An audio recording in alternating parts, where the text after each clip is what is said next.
সম্মানিত হাজিরিন, আমরা সূরা আল কিয়ামার তাফসির আজকে শুনব। প্রথম অর্ধেকের তাফসির আশা করি আজকে শুনতে সুযোগ পাবো আমরা। এই সূরার নাম হচ্ছে সূরা আল কিয়ামা, এবং কিয়ামা অর্থাৎ কিয়ামত শব্দটি আমাদের কাছে অত্যন্ত পরিচিত। আমরা আরবি শব্দটা বাংলাতে অনেক উচ্চারণ করি। এই সূরাটা হচ্ছে কোরআনে পাকের ৭৫ নম্বর সূরা, এবং এটি মাক্কি সূরা, মক্কায় অবতীর্ণ হয়েছিল। এই সূরাতে রয়েছে ৪০টি আয়াত সব মিলে। এই সূরা কিয়ামতের কথাটা প্রথম আয়াতেই আছে, লা উকসিমু বিয়াউমিল কিয়ামা। সেখান থেকে এই সূরার নাম হচ্ছে সূরা আল কিয়ামা। পুরো সূরাটাই আসলে কিয়ামতের দৃশ্যটা কেমন হবে, কি কি জিনিস সেখানে আসবে, কীরকম একটা কঠিন পরিস্থিতি আমাদের সামনে অপেক্ষা করছে, আল্লাহ তাআলা আমাদেরকে তার কিছু ধারণা দেওয়ার চেষ্টা করেছেন এই সূরাতে। অন্যান্য সূরাতে যেভাবে তিনি দিয়েছেন, এই সূরাতে আর একটু অনেক ডিটেলস তিনি ধারণা দিয়েছেন। শুরু হয়েছে লা উকসিমু বিয়াউমিল কিয়ামা। যারা একটু আরবি বুঝেন, লা অনেক সেন্সে আসে। লা মানে তো না। কেউ যদি উল্টা তর্জমা করেন তাহলে মনে করবেন লা উকসিম বিয়াউমিল কিয়ামা, কিয়ামতের দিনের কসম করি না, এটার অর্থ নেগেটিভ হয়ে যায়। কিন্তু আসলে লা এখানে নেগেটিভ অর্থে না, লা আসছে এখানে কসম করি এটা বোঝানোর জন্য। আরবিতে যে কিছু হরফ আছে এই অনেক অর্থে আছে, যেমন ওয়া। ওয়া শব্দের অর্থ এবং, ওয়া শব্দের অর্থ আবার কসম। এরপর কসমের জন্য একাধিক শব্দ আছে, ওয়া, তা, বা, এই বিভিন্ন আছে। লাও কসমের একটা হরফ, যদিও লা অর্থ অন্যান্য সময় না, কিন্তু এখানে না নয় বরঞ্চ হা, এবং হাটাকে কসম করে আরো কনফার্ম করা হয়েছে। লা উকসিমু বিয়াউমিল কিয়ামাতে, কিয়ামতের দিনের কসম করে বলছি, আল্লাহ তাআলা বলছেন। ওয়ালা উকসিমু বিন নাফসিল লাওয়ামা, এবং ওই নফস, যেই নফস নিজেকে তিরস্কার করে, ওই তিরস্কারকারী নফসের কসম আমি করছি। কসম করার পরে বক্তব্যটা কি একটু পরে আসছে। দুটো বিষয়ের কসম আল্লাহ তাআলা এখানে করেছেন, কিয়ামতের দিবসের কসম, আর যে নফস তিরস্কার করে সেই নফসের কসম তিনি করেছেন। এমনি আপনারা জানেন যে আমরা অনেকে পড়েছি, শুনেছি, শিখেছি যে নফস তিন প্রকার। একটা হচ্ছে নফসুল আম্মারা বিসু, আরটা হচ্ছে নফসুল লাওয়ামা, আরটা হচ্ছে নফসুল মুতমাইন্না। তিনটাই কোরআনে পাকে এসেছে। আর নফসুল আম্মারাতু বিসু এসেছে কোন সূরাতে? সূরা ইউসুফে। ইন্না নাফসাল্লাহ আম্মারাতুম বিসু, ইউসুফ আলাইহিস সালাম প্রসঙ্গক্রমে বলেছেন। আর নফসুল লাওয়ামার কথা এসেছে এই সূরা আল কিয়ামাতে। আর নফসুল মুতমাইন্নার কথা এসেছে ইয়া আইয়াতুহান নফসুল মুতমাইন্নাহ ইরজিই ইলা রাব্বিকি রাদিয়াতাম মারদিয়া, সূরা আল ফাজরে। তিন জায়গায় এসেছে এই তিনটি কথা, একাধিক অন্যান্য জায়গায় হয়তো বা এসেছে, কিন্তু এই তিনটা সুস্পষ্টভাবে ক্লাসিফাই করেছে নফসকে। নফস আম্মারা বিসু ওই সত্তা যেটা বেশি করে মানুষকে গুনার দিকে হুকুম করে। হুকুম করা মানে উৎসাহিত করে। আর মুতমাইন্না হচ্ছে ওই নফস, যে নফস আল্লাহ তাআলার দ্বীন, ঈমান, ইয়াকিন, আমল সব কিছুর উপরে এমন ইতমিনান হয়ে গেছে যে সে নেককারের রূহ, নেককারের নফস, তার ভিতরে দ্বীনের প্রতি সাংঘাতিক ইতমিনান, আমলের মধ্যে ইতমিনান আছে। আর ইন বিটুইন, মাঝখানে হচ্ছে আর নফসুল লাওয়ামা। নফসুল লাওয়ামা হচ্ছে ওই নফস যে নফস কোনো সময় গুনাহ করে ফেললে, মাঝে মধ্যে গুনাহ করে ফেলে, কিন্তু আবার তার রিয়েলাইজেশন হয় আমি তো গুনাহ করে ফেলেছি। তখন তার ভিতরে একটা রিয়েলাইজেশন আসে, সে অনুতপ্ত হয়, দুঃখ প্রকাশ করে, নিজেকে ক্রিটিসাইজ করে, এখান থেকে সরে আসতে চায়, মালামাত করে নিজের নফসকে। এটা হচ্ছে নফসুল লাওয়ামা। এখন আমাদের সবার কোন নফস আছে, আপনার কোন নফস, আমার কোন নফস, এটা ফাইন্ড আউট করা তো মুশকিল। এটা হইতে পারে যে কারো নফসটা একবারে পুরো নফস আমার, কারো নফস লাওয়ামার মধ্যে আছে, আর কারো নফস মুতমাইন্নায় পৌঁছে গেছে। কিন্তু হতে পারে এক ব্যক্তির মধ্যেই তিনটা আছে।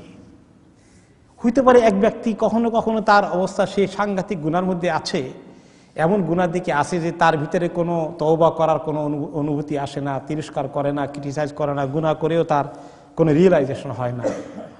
সে এই পর্যায়ে এক পর্যায়ে সে হয়তোবা আছে। কিন্তু দেখা গেল যে এক সময় আবার তার ভিতরে কিছু চেতনা এসেছে, তখন হঠাৎ করে তার ভিতরে একটা পরিবর্তনের লক্ষণ দেখা যাচ্ছে। তখন এটা নফসে লাওয়ামার একটা ধারণা, একটা আইডিয়া, একটা সময় তার ভিতরে চলে এসেছে।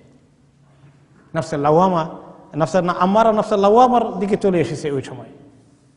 আর নফসে লাওয়ামা থাকা অবস্থায় মেজরিটি মানুষের নফসে লাওয়ামাই আছে, যারা ঈমান আমল কিছু করে, গুনাহ করে, আবার নেকির কাজ করে, আবার তওবা করে, আবার আল্লাহর কাছে কাঁদে, আবার গুনার দিকে যায়। মেজরিটি লোক হয়তো নফসে লাওয়ামার ভিতরেই থাকে। কিন্তু এই লাওয়ামার ভিতরে থাকতে থাকতে কোনো সময় হয়তো তার ভিতরে সাংঘাতিক ভালো স্যাটিসফ্যাকশন আসে দিনের উপরে, তখন হয়তো মুতমাইন্না। কিছু সময়ের জন্য ইতমিনান চলে আসে, আবার কিছু সময়ের জন্য দেখা যায় আবার চলে গেছে। আবার করতে করতে ফাইনালি হয়তো ইন্তিকালের আগে আল্লাহ তাআলা তাকে নফসে মুতমাইন্নার হালতে মরার তৌফিক দিচ্ছেন। সুবহানাল্লাহ। টেম্পোরারিলি মুতমাইন্না কিছুক্ষণের জন্য আসতে পারে কিনা, আসতে পারে। একটা হাদিসে আছে, আলা বিযিক্রিল্লাহি তাতমাইন্নুল কুলুব, অন্তরের ভিতরে স্যাটিসফ্যাকশন আসে আল্লাহর প্রতি, দিনের প্রতি, এগুলো শুরু হয়ে যায় যখন মানুষের সঙ্গে আল্লাহ তাআলার সম্পর্ক হয়, যে আল্লাহ তাআলার জিকির ফিকিরে লোকটা থাকে, তখন তার ভিতরে ইতমিনান চলে আসে। তো আল্লাহ তাআলাকে ডাকলে কিছু সময়ের জন্য দেখবেন আপনার মনে খুব এসেছে, আপনি দোয়া করছেন, চোখের পানি আসতেছে, আপনি আল্লাহকে অনেক কাছে ফিল করতেছেন, সাময়িকভাবে ইতমিনান এসে গেছে আপনার মধ্যে। কিন্তু দেখা যায় আবার ওই লাওয়ামার মতো আম্মারা খোসা দিয়ে গুনাহ করায় দিয়েছে, তারপর আবার লাওয়ামা এসে তওবা করেছেন, আবার কিছুক্ষণ পরে আবার ইতমিনান চলে এসেছে। এরকম মানুষের ভিতরে রোটেট করতে পারে এরকম। কিন্তু ফাইনাল এই রোটেট করে করে যদি লাওয়ামার থেকে আস্তে আস্তে মুতমাইন্নার দিকে যে ইন্তেকাল, ইতমিনান এই মুতমাইন্নার উপরে হয়ে যেতে পারে, তাহলে সত্যিকার কামিয়াব হয়ে গেল মানুষ। এই জন্য এখন আপনার নফস কোনটা, আম্মারায় পড়েছে না লাওয়ামায় পড়েছে না মুতমাইন্নায় পড়েছে, এইটা এখন ফাইনাল করার সুযোগ হয়তো আমার আপনার হয়নি, হয়তো হবেও না। আমরা চেষ্টা চালাইতে হয়তো বা আল্লাহ তাআলা সে পর্যায়ে পৌঁছে দেবেন। এই জন্য ইউসুফ আলাইহিস সালাম নিজেই বলেছেন যে আমি আমার নফসকে ওমা উবারিউ নাফসি, আমি আমার নফসকে সার্টিফিকেট দিয়ে বলবো না যে আমি মুতমাইন্নার পর্যায়ে পৌঁছে গেছি। ইন্নান নাফসা লাআম্মারাতুম বিসু, তাহলে বোঝা গেল সকল নফসই গুনার দিকে মানুষকে উৎসাহিত করে। সব নফসের মধ্যেই এই টেন্ডেন্সিটা আছে।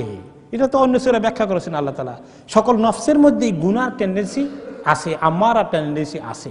ওয়ানাফসি ওয়ামা সাওয়াহা ফাআলহামাহা ফুজুরাহা ওয়া তাকওয়াহা, সব নফসের মধ্যেই কি আছে, ফুজুর আছে, তাকওয়া আছে। গুনার দিকে যাওয়ার মতো, ওয়াসওয়াসা পাওয়ার মতো, গুনার দিকে আকর্ষণ তৈরি হওয়ার মতো টেন্ডেন্সি আছে। আবার আল্লাহ তাআলার দিকে আসার মতো, তাকওয়া পয়দা হওয়ার মতো, ইবাদত বাড়িয়ে দেওয়ার মতো, আল্লাহর কাছে তওবা করার জন্য, চোখের পানি ফেলে কাঁদার জন্য এই টেন্ডেন্সিও আছে। দোনোটা কিন্তু আছে, দোনোটা আছে। মেজরিটি লোকের মধ্যে দোনোটা আছে। এই দোনোটাকে এক্সারসাইজ করতে করতে করতে, ওইটাকে কমাতে কমাতে আর নেকিটাকে বাড়াতে বাড়াতেই আস্তে আস্তে মানুষ মুতমাইন্নার দিকে চলে যেতে পারে। যাই হোক, এটা প্রাসঙ্গিক আলোচনা ছিল নফসের উপরে, নফসের লাওয়ামা উপলক্ষে। এখানে যেহেতু নফসের লাওয়ামার কথা এসেছে, নফসের লাওয়ামার ফাংশনটা এখানে একটু দেখা দরকার, তাফসীরে কিভাবে এসেছে। ইমাম আল হাসান আল বাসরি রাহমাতুল্লাহ আলাইহি বলেছেন, ইন্নাল মুমিনা ওয়াল্লাহি মা নারাহু ইল্লা ইয়ালুমু নাফসাহু। এই যে মুমিন, আল্লাহর কসম, তাকে আমরা দেখতে পাই যে ইল্লা ইয়ালুমু নাফসাহু, মুমিন সবসময় টাইম টু টাইম তার মুহাসাবা করে, তার নফসকে মালামাত করে, তার নফসকে ক্রিটিসাইজ করে, তার নফসকে তিরস্কার করে। যেমন আপনি এক জায়গায় একটু কথাবার্তা তর্ক বিতর্ক হতে গিয়া দিয়েছেন কড়া কথা বলে, সাংঘাতিক রাগ হয়ে গেছেন, খামাখা একটা উল্টাপাল্টা পরিবেশ করে ফেলছেন। তো ওইখানে তো যাই হওয়ার হয়েছে, আস্তে আস্তে আপনার কাছে কেমন লাগে, খামাখা কেন কথাটা বলতে গেলাম, খামাখা কেন এত রাগ হয়ে গেছিল? এরকম হয় না মাঝে মধ্যে? স্বামী স্ত্রী তো মাঝে মধ্যে তর্ক বিতর্ক হয়ে যায়, হয়ে দিয়েছেন কড়া কথা বলে, একটা খামাখা এই 10 মিনিট 15 মিনিট একটা বিরাট ঝগড়াঝাটি হয়ে গেল। তারপর দেখা যায় হয়তো উভয়ই রিগ্রেট করে, কি করলাম, খামাখা ফালতু জিনিস নিয়ে এত দেন দরবার করতে গেলাম। এইভাবে দেখা যায় যে আপনার নফস আপনাকে প্রায়, আপনি এই জন্য তো সারাদিনের হিসাব করা দরকার যে তাৎক্ষণিকভাবে কিছু কিছু জিনিস মালামাত এসে যায়, যত বেশি আসবে তত ভালো, কিন্তু কোনো কোনো সময় তাৎক্ষণিক জিনিস আমাদের রিয়েলাইজেশনে আসে না। এই জন্য মাঝে মধ্যে বসা দরকার আত্মসমালোচনা করার জন্য। নামাজের পরে, শোয়ার আগে, সকালবেলা ফজরের পরে, কোয়াইট টাইমে, এই যে আমি গতকালকে কি করেছিলাম, আজকে কি করলাম, একটু হিসাব নিকাশ নেওয়ার জন্য মুহাসাবাতুন নফস, আত্মসমালোচনাও কিছু করা দরকার। যদিও মোমেন গুনাহ করার পরেই তার ভিতরে একটা রিয়েলাইজেশন অটোমেটিক্যালি, ইনস্ট্যান্টলি, তাৎক্ষণিকভাবে চলে আসে, যত আসবে তত ভালো, যত আসবে তত ভালো। কিন্তু তিনি আরো বলেন, ওয়া ইন্নাল ফাজরা ইয়ামদি কুদমান আও কাদামান কাদামান মা ইউআতিবু নাফসাহু, আর যে ফাজের গুনাহগার, সেই ব্যক্তি লাফায়া লাফায়া কদমে কদমে এগিয়ে যায় গুনার দিকে, তার কোনো রিয়েলাইজেশন হয় না। সে গুনাহ করে ঠান্ডা মাথায় তার দিন কাটাতে পারে, আরেকটা প্ল্যান করতে পারে, তারপরে আরো এগিয়ে যেতে পারে, তার কোনো পরোয়া নাই, বেপরোয়া। এটা হচ্ছে নফসে আম্মারা, এটা নফস লাওয়ামা নয়, তার ভিতরে রিয়েলাইজেশন আসে না। সেটা হচ্ছে সবচেয়ে খারাপ অবস্থা নফসের। ইকরামা রহমতুল্লাহ আলাইহি তাফসিরে বলেছেন, ইয়ালুমু আলাল খাইরি ওয়াশ শার লাউ ফাআলতু কাযা ওয়া কাযা, সে ভালো মন্দ উভয়টার উপরে নফসকে ক্রিটিসাইজ করে, যে এত ভালো কাজ কেমনি তুমি মিস করলা, তুমি জামাতটা খামাকা মিস করলা কেন, তুমি অলসতা করে গল্প করা শুরু করে দিয়েছিলে কেন, তুমি কেন খামাখা নামাজটা কাজা করে ফেললা, আর খারাপ কাজ করতে গেলে কেন তুমি এই খামাখাই গুনার জায়গায় গিয়েছিলা, কেন তুমি অমুক জিনিসের দিকে তাকাইলা, কেন তুমি অমুকের সঙ্গে খামাখা ঝগড়া করতে গেলা। তাহলে ভালো কাজ মিস করলে, ভালো কাজ হারে এত ভালো হতো, কোয়ালিটিটা মিস করছি, নামাজ তো পড়ছি ঠিকই, কিন্তু খুশু ছিল না, কেন মিস করলাম, আফসোস। আর গুনার দিকে চলে গেলে সেটার আফসোস করে দেয়। তালুমু আলাল খাইরে ওয়া শার আই তানদিমু আলা মা ফাতা ওয়া তালুমু আলাইহি, কোনো কিছু মিস করে ফেলে ভালো কাজ, নফস তাকে মালামাত করে। এরপরে কসমের দুটো কাজ শেষ করলেন আল্লাহ তাআলা, দুটো জিনিসের কসম করলেন, একটা কিয়ামতের দিবসের কসম করলেন, আর একটা নফসের, তিরস্কারকারী নফসের কসম করলেন। দুইটাই ইম্পর্টেন্ট। কিয়ামতের দিন কি হবে, আল্লাহ তাআলার কাছে হাজিরা দেওয়া লাগবে। সেই দিনটা কেমন দিন, ওই দিন তো ফয়সালা হয়ে যাবে, জান্নাতে যাচ্ছে না জাহান্নামে যাচ্ছে। কাজে ওই কিয়ামতের দিনটা কত গুরুত্বপূর্ণ, হিসাব নিকাশ দিতে হবে, পাস করবে না ফেল করবে, ডান হাতে আমলনামা আসবে না বাম হাতে আসবে, জান্নাতের ফয়সালা হবে না জাহান্নামের ফয়সালা হবে। এটা একটা বিরাট ব্যাপার। এই বিষয়টাকে গুরুত্ব দিয়ে আল্লাহ তাআলা কিয়ামতের কসম করে আমাদেরকে কিয়ামতের গুরুত্ব উপলব্ধি করার জন্য এই কসমটা নিলেন।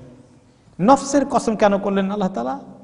এই দেখো, তোমার নফসের মধ্যে লাওয়ামা টেন্ডেন্সিটা অত্যন্ত দরকার।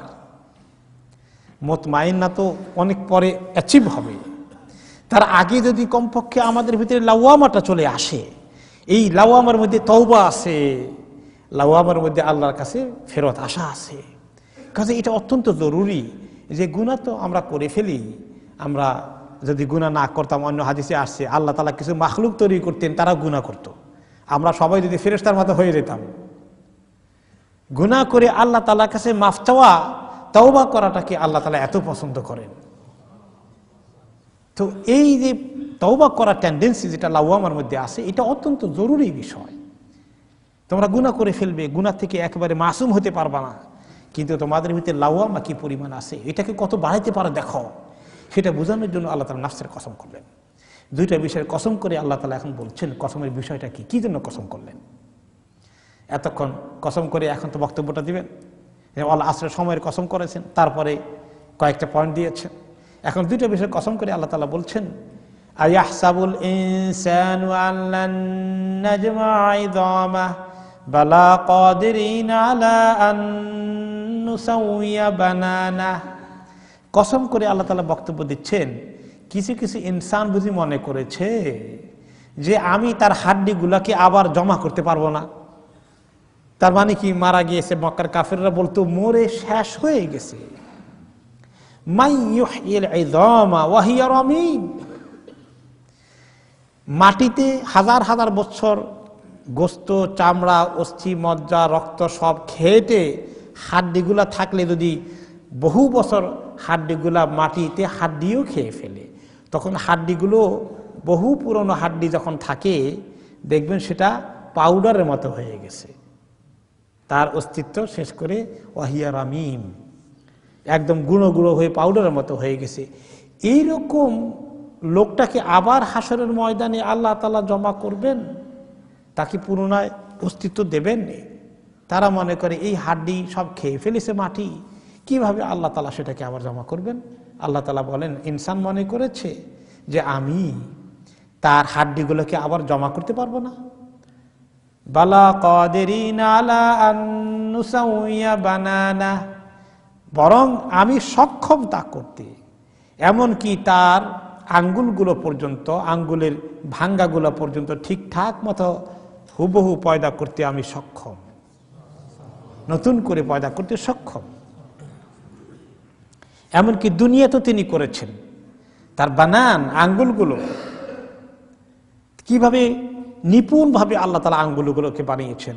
কোন কোন মুফাসসির বলেছেন এটা দুনিয়ার মধ্যে যে আল্লাহ সৃষ্টি করতে পেরেছেন সেটার দিকেই বলেছেন এখানে, যে দেখো আমি যদি এত সুন্দর করে আঙ্গুল তৈরি করতে পারি, তাহলে আমার কুদরত ক্ষমতা তোমার কাছে কদ্দুর, আর কি প্রমাণের দরকার আছে যে আমার এত পাওয়ার আছে? তুমি ছিলে না কোনো দিন, প্রথমবার তৈরি করতে পেরেছি এত সুন্দর করে আঙ্গুলগুলো, আর দ্বিতীয়বার তৈরি করতে বুঝি আমার খুব বেশি কষ্ট হয়ে যাবে।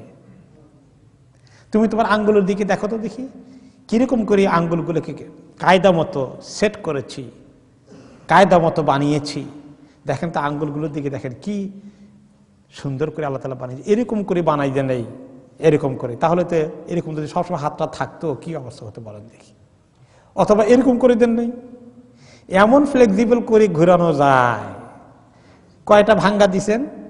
1 টুকরা, 2 টুকরা, 3 টুকরা, দেখছেন কিরকম করা যায়, কত রকমের ব্যবহার করা যায়। এই যে হাতের দিকে দেখেন যে এই এমন একটা অটোমেটিক সিস্টেম আল্লাহ তাআলা করে দিলেন, এখানে কোনো নাট বল্টু ঘুরাইতে হয় না, কিছু করতে হয় না, খালি এরকম এরকম করলে হয়ে যায় সবকিছু। সুবহানাল্লাহ। একটা মেশিন বানাইলে দেখবেন যে এটাকে ওদিকে না, এই যে ওনারা এগুলো ফিট করতেছেন দেখছেন এক একটা ভাঙ্গার মধ্যে, দেখছেন না এগুলো ভাঙ্গা আছে, এরা আঙ্গুল টাঙ্গুল কপি করে।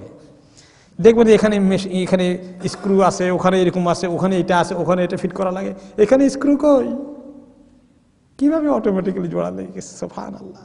হ্যাঁ, বালা কাদিরিনা আন নুসাউইয়া, বালা কাদিরিনা আলা আন নুসাউইয়া বানানা, বরং আমার ক্ষমতা রয়েছে, আমি আঙ্গুলগুলাকে কিভাবে বানাতে পারি, এখন বানিয়েছি আবার বানাতে পারবো। বাল ইউরিদুল ইনসানু লিয়াফজুরা আমামা, বরং ইনসান কি চায়, সে সামনের দিকে বেশি বেশি করে গুনাহ করতে এগিয়ে যেতে চায় বেপরোয়া হয়ে। তার শুধু গুনার দিকে ঝোঁক, মানুষের ঝোঁক প্রবণতা কোনটার দিকে বেশি, সহজেই চলে যায় কোনটার দিকে বেশি, নেকির দিকে সহজে যায় না গুনার দিকে সহজে যায়? গুনার দিকে। যদি দুইটার টেন্ডেন্সি আছে, এই জন্য শরীয়ত এসেছে মানুষকে কিভাবে গুনার থেকে সরিয়ে নেওয়া যায়, এই জন্য রেস্ট্রিকশন, এই জন্য হালাল হারাম। কারণ মানুষের সহজাত প্রবৃত্তি, মানুষের চাহিদা ইজি লাগে, আকর্ষণ আছে গুনার দিকে বেশি। এই জন্য আল্লাহ তাআলা বলেন যে মানুষ চায় তার সামনে সে বেশি করে গুনাহ করতে থাকবে, গুনার দিকে ছুটবে, গুনার দিকে তার কর্মসূচি নিয়ে যাবে। লিয়াফজুরা আমামা, এটার চাহিদা মানুষকে ডিনাই করে দেয়, যে কিছু নাই, আখিরাত এগুলো ভুলেই দেয়। লিয়াফজুরা আমামা।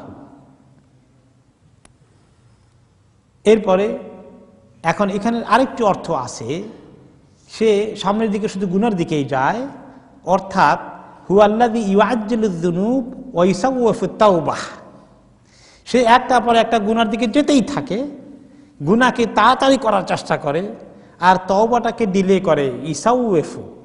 ইসাউফু ডিলে করা, ইসাউফি যারা আরবি বুঝেন সাউফা থেকে এসেছে। সাউফা বলে in future I will do, সাউফা আফআলু, সাউফা ইসাউফু তার মানে বলে যে I will do in future, ভবিষ্যতে করব, তওবা করব, আমার তাড়াতাড়ি একটু তওবা করা দরকার, আমার নামাজ পড়া দরকার। তো একজনে আরেকজনকে বললেন নামাজ পড়েন না, তো বলতেছেন হ্যাঁ পড়বো। আমাকে যখন তিনি বলেন তখন বলেন যে আমার বয়স এখন 37 হয়েছে, আরো 3 বছর 40 হয়ে গেলে আমি শিওরলি নামাজ ধরবো, সাউফা, আগামীতে ধরবো। কেউ কেউ প্ল্যান করেন যে আরো কিছু ফুর্তি টুর্তি করে নেই, হজ টজ করে এসে তারপরে একদম ভালো মুসল্লি হয়ে যাব, সাউফা। গুনাহ করতেছে, আচ্ছা এই বছরটা চলে যাক, আগামী বছর থেকে একদম ঠিকঠাক হয়ে যাব। এরকম মানুষের অনেকে আসে তামান্না। এমনকি এই যে এখন গুনাহ হয়ে, যখন গুনাহ করে তখন মানুষ টের পায় যে গুনাহ করতেছে, কিন্তু শয়তান তার ভিতরে একটা ধারণা নিয়ে আসে, আচ্ছা করে ফেল, কি করবি, করে ফেলছিস, তওবা করে নিস, আল্লাহ তো তওবা করে মাফ করেন।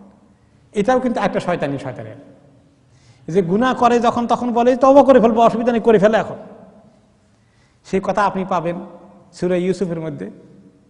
সূরা ইউসুফের যখন ইউসুফ আলাইহিস সালামকে কি করবে তারা, ওই যে বাবা তাকে বেশি আদর করে কি না, সৎ ভাইরা চিন্তা করলো তাকে ধরে নিয়ে যাবে, আমাদের সঙ্গে চলো গরু ছাগল চড়াইতে যাই, আর সেখানে গিয়ে কি করা যায়, কেউ বলে তাকে মেরে ফেলো, কেউ বলে তাকে এটা করা সেটা করা। তো বড় ভাই তিনি বুদ্ধি দিলেন, না মেরে ফেলার দরকার নাই, এক কাজ করো, আমরা তাকে কুয়ার মধ্যে ফেলে নেই, তারপরে আমরা সবাই, এটা তো অপরাধ হয়ে যাবে, আল্লাহর কাছে ভালো করে তওবা করে ফেলবো।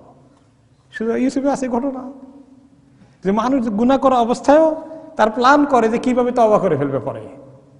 তো এটা তওবাকে ডিলে করা, ওই মুহূর্তে তওবা করলে তো ওইখানে গুনাহ ছেড়ে দেওয়ার কথা, ওইখানে গুনাহ ছেড়ে দেওয়ার মতো হিম্মতও কিন্তু মানুষের আল্লাহ তাআলা দেন মাঝে মধ্যে। ওই যে 3 বন্ধুর কথা আছে, তারা রাত্রেবেলায় এক জায়গা দিয়ে যাচ্ছিল, প্রচন্ড বৃষ্টি আসলো, তুফান আসলো, তারা একটা গর্তের ভিতরে ঢুকলো, মনে আছে বনি ইসরাইলের 3 লোকের কথা। আর ঢুকার পরে এই তুফান বা যে কোনো আবহাওয়ার কারণে, পানি বর্ষণের কারণে বিশাল পাথর এসে গুহার মুখ বন্ধ করে ফেললো। এখন তারা ধাক্কা দিয়ে 3 জন 100 জন ধাক্কা দিলে সরাইতে পারবে না, চিৎকার করলে মানুষের শুনবে না, এখন ওখানে মরার অবস্থা, না খাইয়ে না যে কয়দিন থাকবে মরতে হবে সেখানে। তারা দেখলো যে আর বাঁচার উপায় নাই আল্লাহর গায়বী কুদরত ছাড়া। 3 বন্ধু কি বলল যে বলো পরামর্শ করে আল্লাহর কাছে আমাদের নেক আমলের দোহাই দিয়ে, নেক আমলের উসিলা করে আল্লাহর কাছে একটু দোয়া করি, আল্লাহ কবুল করেন কিনা।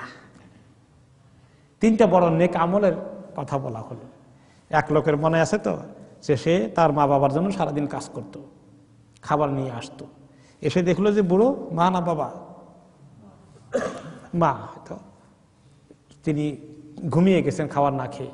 ছেলে পেলেগুলো ক্ষুধার্ত চিল্লাচিল্লি করতেছে, তাদেরকে খাবার না দিয়ে আগে মায়ের মুখে দেয়, কিন্তু মা ঘুমিয়ে গেছে, ডিস্টার্ব করতে চাইল না। এরকম করতে করতে সারা রাত্র চলে গেল।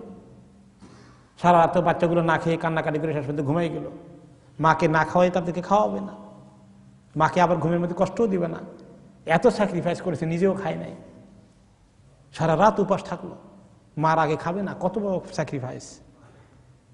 আল্লাহ তাআলা আমার এই আমলটা যদি আপনার কাছে কবুল হয়ে থাকে, আমাদেরকে উদ্ধার করেন। একটু গুহা সরে গেল।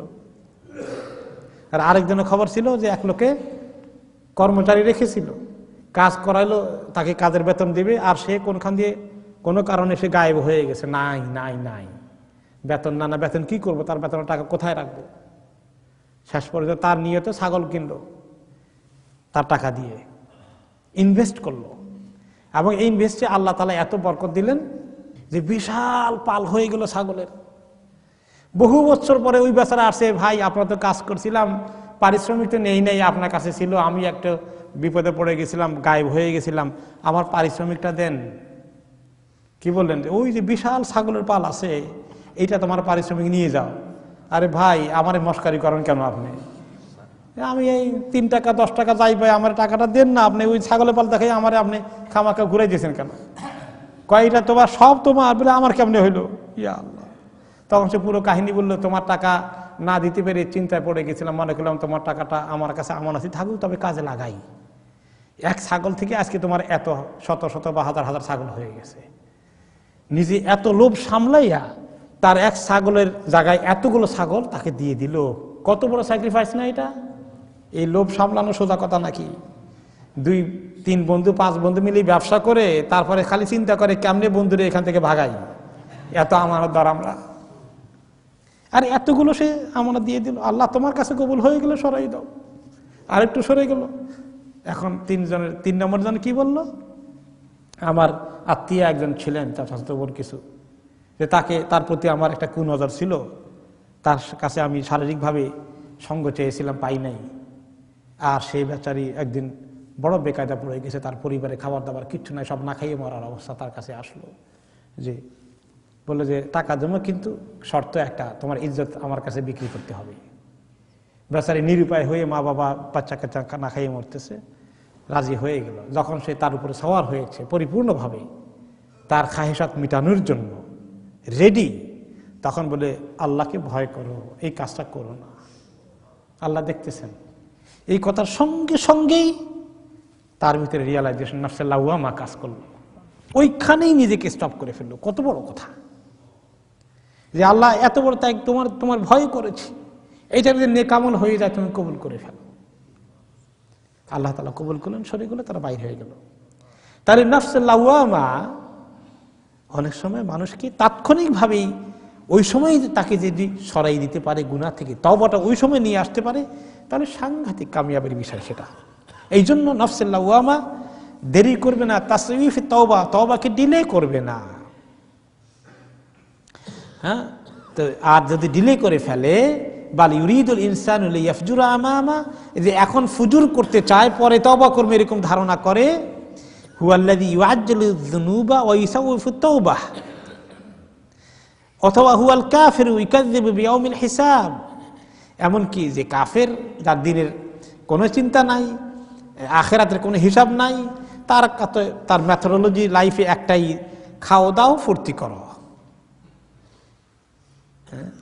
তো কাজেই তার আখিরাতের কোনো চিন্তা তার নাই।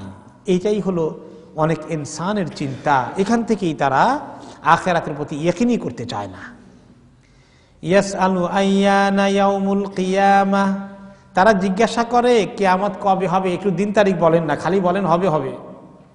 দিন তারিখ ঠিক করে দিলে বোঝা গেল যে আসলে খবর আছে আপনার কাছে। দিন তারিখ যখন বলেন না, বোঝা গেল এগুলা খামাখা ভয় দেখান।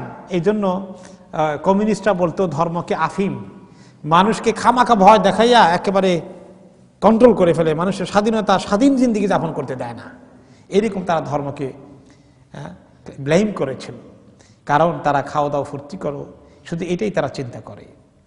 তো ইয়াসআলু আইয়ানা ইয়াউমুল কিয়ামা, কিয়ামত কবে হবে এই কথা তারা আপনাকে জিজ্ঞেস করে। আপনারা তো জানেন আল্লাহ তাআলা কিয়ামতের খবর কাউকে দেবেন না। আল্লাহ নিজের কাছে 5টি জিনিস রেখেছেন, তার মধ্যে অন্যতম হচ্ছে কিয়ামতের খবর। فَإِذَا بَرِقَ الْبَصَرُ وَخَسَفَ الْقَمَرُ وَجُمِعَ الشَّمْسُ وَالْقَمَرُ يَقُولُ الْإِنسَانُ يَوْمَئِذٍ أَيْنَ الْمَفَرُّ। দিন তারিখের উত্তর না দিয়ে আল্লাহ তাআলা অন্য জায়গায় উত্তর দিয়েছেন, দিন তারিখ আমি বলবো না, সেটা আমার কাছে রাখবো। তবে কি হবে শোনো, তুমি যে আমাকে প্রশ্ন করো তোমার খবর আছে। ফাইদা বারিকাল বাসর, যখন চোখের মধ্যে ধাঁধা চলে আসবে, চোখের মধ্যে চোখ যখন দেখে সব সমস্ত পর্দা খুলে যাবে, চোখের সমস্ত বিস্ফোরণের লাইট চোখে ধাঁধা লাগিয়ে দেবে। ফাইদা বারিকাল বাসর, কিয়ামতের সময় কি ঘটবে? বিস্ফোরণ ঘটবে, এবং বিস্ফোরণের মধ্যে আগুন জ্বলবে, লাইট চমকাতে থাকবে, বিজলির মতো ছুটাছুটি শুরু হয়ে যাবে। চোখ যখন তোমার এভাবে আলোকিত হয়ে যাবে, ও খাসাফাল কামার, চন্দ্রগ্রহণের মতো চন্দ্র তার আলো শেষ হয়ে যাবে। ও জুমিয়া শামসু আল কামার, চাঁদ সূর্য সব জমা হয়ে যাবে, একটা আরেকটার সঙ্গে টক্কর লাগবে। এই যে সারা দুনিয়া ধ্বংস হয়ে যাবে, কুল্লু মান আলাইহা ফান, সব কিছু ফানা হয়ে যাবে। সেদিন এই তামসা দেখে কিয়ামত শুরু হয়ে গেলে কি দৌড়াদৌড়ি শুরু হয়ে যাবে। ইয়াকুলুল ইনসানু ইয়াউমা ইদিন আইনাল মাফার, দৌড়বে ইনসান, আজকে কোথায় পালাইতে পারি, কোথায় পালাবো, কোথায় পালানোর জায়গা? পালানোর কোনো জায়গা নেই। কাল্লা লা ওয়াজার, আল্লাহ তাআলা বলেন যে না, পালানোর কোনো জায়গা নাই। আই লা মাকানা লাকুম তাতাসিমুনা ফি, তোমার পালানোর কোনো আশ্রয় নেওয়ার কোনো জায়গা নেই। তোমাকে কিয়ামতের মাধ্যমে তোমার ফানা হয়ে যাবে, শেষ হয়ে যাবে। তারপরে হাসরের মাধ্যমে তোমাকে আসতে হবে কার কাছে? ইলা রাব্বিকা ইয়াউমা ইদিনিল মুস্তাকার, তোমার রবের কাছে আজকে তোমাকে শেষ ঠিকানায় হাজিরা দিতে হবে। তোমার রবের কাছে গিয়ে তোমাকে উঠে যেতে হবে, দাঁড়াতে হবে এবং তোমাকে হিসাব দেওয়ার জন্য রেডি হতে হবে। তুমি যখন তোমার রবের কাছে গিয়ে উঠবে, তোমার সেখানে তোমাকে হাসরের ময়দানে উঠানো হবে। কি হবে সেখানে? ইউনাব্বাউল ইনসানু ইয়াউমা ইযিন বিমা কদ্দামা ওয়া আখার, সেদিন ইনসানকে খবর দেওয়া হবে সে যা আগে পিছে আমল করেছে সব কিছুর খবর তাকে সেদিন বলা হবে। তার মানে কিসের মাধ্যমে খবরটা বলা হবে? কোন মেকানিজম? কি দেওয়া হবে? আমল নামা, সব খবর লেখা আছে সেখানে। সেখানে সমস্ত খবর আছে, ভালো মন্দ সব কিছু সেখানে তোমাকে লিস্ট দেওয়া হবে, তালিকা দেওয়া হবে, পুরো আমল নামা সেখানে তোমাকে দেওয়া হবে। বালিল ইনসানু আলা নাফসিহি বাসীরা ওয়ালাউ আলকা মাযীরা, এই যে মানুষ ইনসানগুলো কাজ করবে, সেদিন কাজ করতে গিয়ে সব সে খবর পাবে এবং এই খবরগুলো তাকে পড়তে দেওয়া হবে। সেই পড়বে যে ইকরা কিতাবাকা কাফা বিনাফসিকা আল-ইয়াওমা আলাইকা হাসিবা, তুমি পড়ে দেখো তোমার খবর কি বলে, তোমার রেজাল্ট কেমন হওয়া উচিত, তোমার ঠিকানা কোনটা হওয়া উচিত। এখন ইনসান যে এই কাজগুলো করলো আমল নামায়, তার এই সমস্ত আমলে ফিরিস্তি এসেগুলো দেখে সে তো এত কষ্ট পাবে, দুঃখে পড়ে যাবে, আফসোস করতে থাকবে। তো আল্লাহ তাআলা বলে যে আফসোস সেদিন করে লাভ নাই, আজকে তুমি যখন কাজ করো। বালিল ইনসানু আলা নাফসিহি বাসীরা, ইনসান সব ভালো করে সে নিজে দেখে সে কি করছে, ভালো করছে না মন্দ করছে, কিছুই বুঝে না। এরকম লোকেরা তো আমরা বলি তাদেরকে পাগল, তাই না? অথবা তাদের কোনো সেন্স নাই। এরকম বেকুফ কেউ হয়ে উল্টাপাল্টা কিছু করে ফেললে তো আল্লাহ তাকে মাফ করে দিবেন। কিন্তু যে ব্যক্তির সেন্স আছে সে কি বুঝে না এটা ন্যায় করে না অন্যায় করে, গুনাহ করে না নেকির কাজ করে? এটা অবশ্যই সে বুঝে। কাজেই বুঝে শুনেই গুনাহ করা হয়। আর যারা বুঝে না, যেমন 3 ধরনের অবস্থা আছে, তাদের থেকে আল্লাহ তাআলা কলমকে উঠে রাখেন, কোনো গুনাহ লেখা হয় না। কারা কারা তারা? as-sabiyyu hatta ihtalam, ছোট বাচ্চারা যতক্ষণ পর্যন্ত না বালেগ না হয়ে যায়। তারপরে আর-নাইমু হাত্তা ইস্তাইকাদ, যে ব্যক্তি ঘুমিয়ে আছেন, তারপর যদি ঘুমের মধ্যে কোনো কিছু উল্টাপাল্টা ঘটে যায় আল্লাহ তাআলা তাকে দায়ী করবেন না। আর যে ব্যক্তি মাজনুন, যে ব্যক্তি পাগল, তার মাথায় কাজ করছে না, মেন্টালি হ্যান্ডিক্যাপ, তাহলে আল্লাহ তাআলা তাকেও জিজ্ঞেস করবেন না বা তাকেও আল্লাহ তাআলা শাস্তি দেবেন না। কিন্তু এই অবস্থাগুলো বাদ দিলে সাধারণত যারা আমরা যখনই গুনাহ করি আমরা বাসীরা বুঝি যে কাজটা কত ক্ষতি। এখন এই জন্য অনেক সময় দেখবেন তালাক দিয়ে এসে বলে তালাক তো দিয়ে ফেলছি, আসলে রাগের মাথায় কি বলছি কিছুই বুঝি নাই, কিছুই টার পাই নাই, আসলে খেয়াল করি নাই, বুঝি নাই, মাথায় কাজ করে নাই। মাথায় তো আসলে কাজ করেছে, জানি তখনও যেটা বললে অসুবিধা আছে, বলে ফেলছে নাউজুবিল্লাহ। এখন পরে যদি বলে কাজ করি নাই হবে, এটা কেউ শুনবে না, হয়ে যাবে। আপনি একজনকে অন্যাপাদে মারামারি করতে গেছেন, একজনকে আপনি খুন করে ফেলেছেন, একজনের ক্ষতি করে ফেলেছেন, যদি বলেন যে আসলে মাথায় কাজ করে নাই, কাজ হবে না। তাহলে আল্লাহ তাআলা বলছেন যে মানুষ কত ওজন দেবে। গুনাহ যখন করে সে জানেই গুনাহ করতেছে, আপনি তাকে ধরে ফেললে, আপনি তাকে মুআখাযা করলে, তখন কি বলে? ওয়ালাউ আলকা মাযীরা, এসে অনেক রকমের ওযর পেশ করে। আসলে তো এরকম হয়ে গেছিল, এই জন্য এরকম হয়েছে, আসলে তো খেয়াল করি নাই, আসলে মাথা ঠিক ছিল না। এরকম অনেক ওযর এক্সকিউজেস তার আছে। সে বহু এক্সকিউজ দিয়ে তার এটাকে অন্যায় কাজকে জাস্টিফাই করতে চায়। এটা হিউম্যান বিংয়ের নেচার, মানুষের এরকম স্বভাব কাজ করে। বরঞ্চ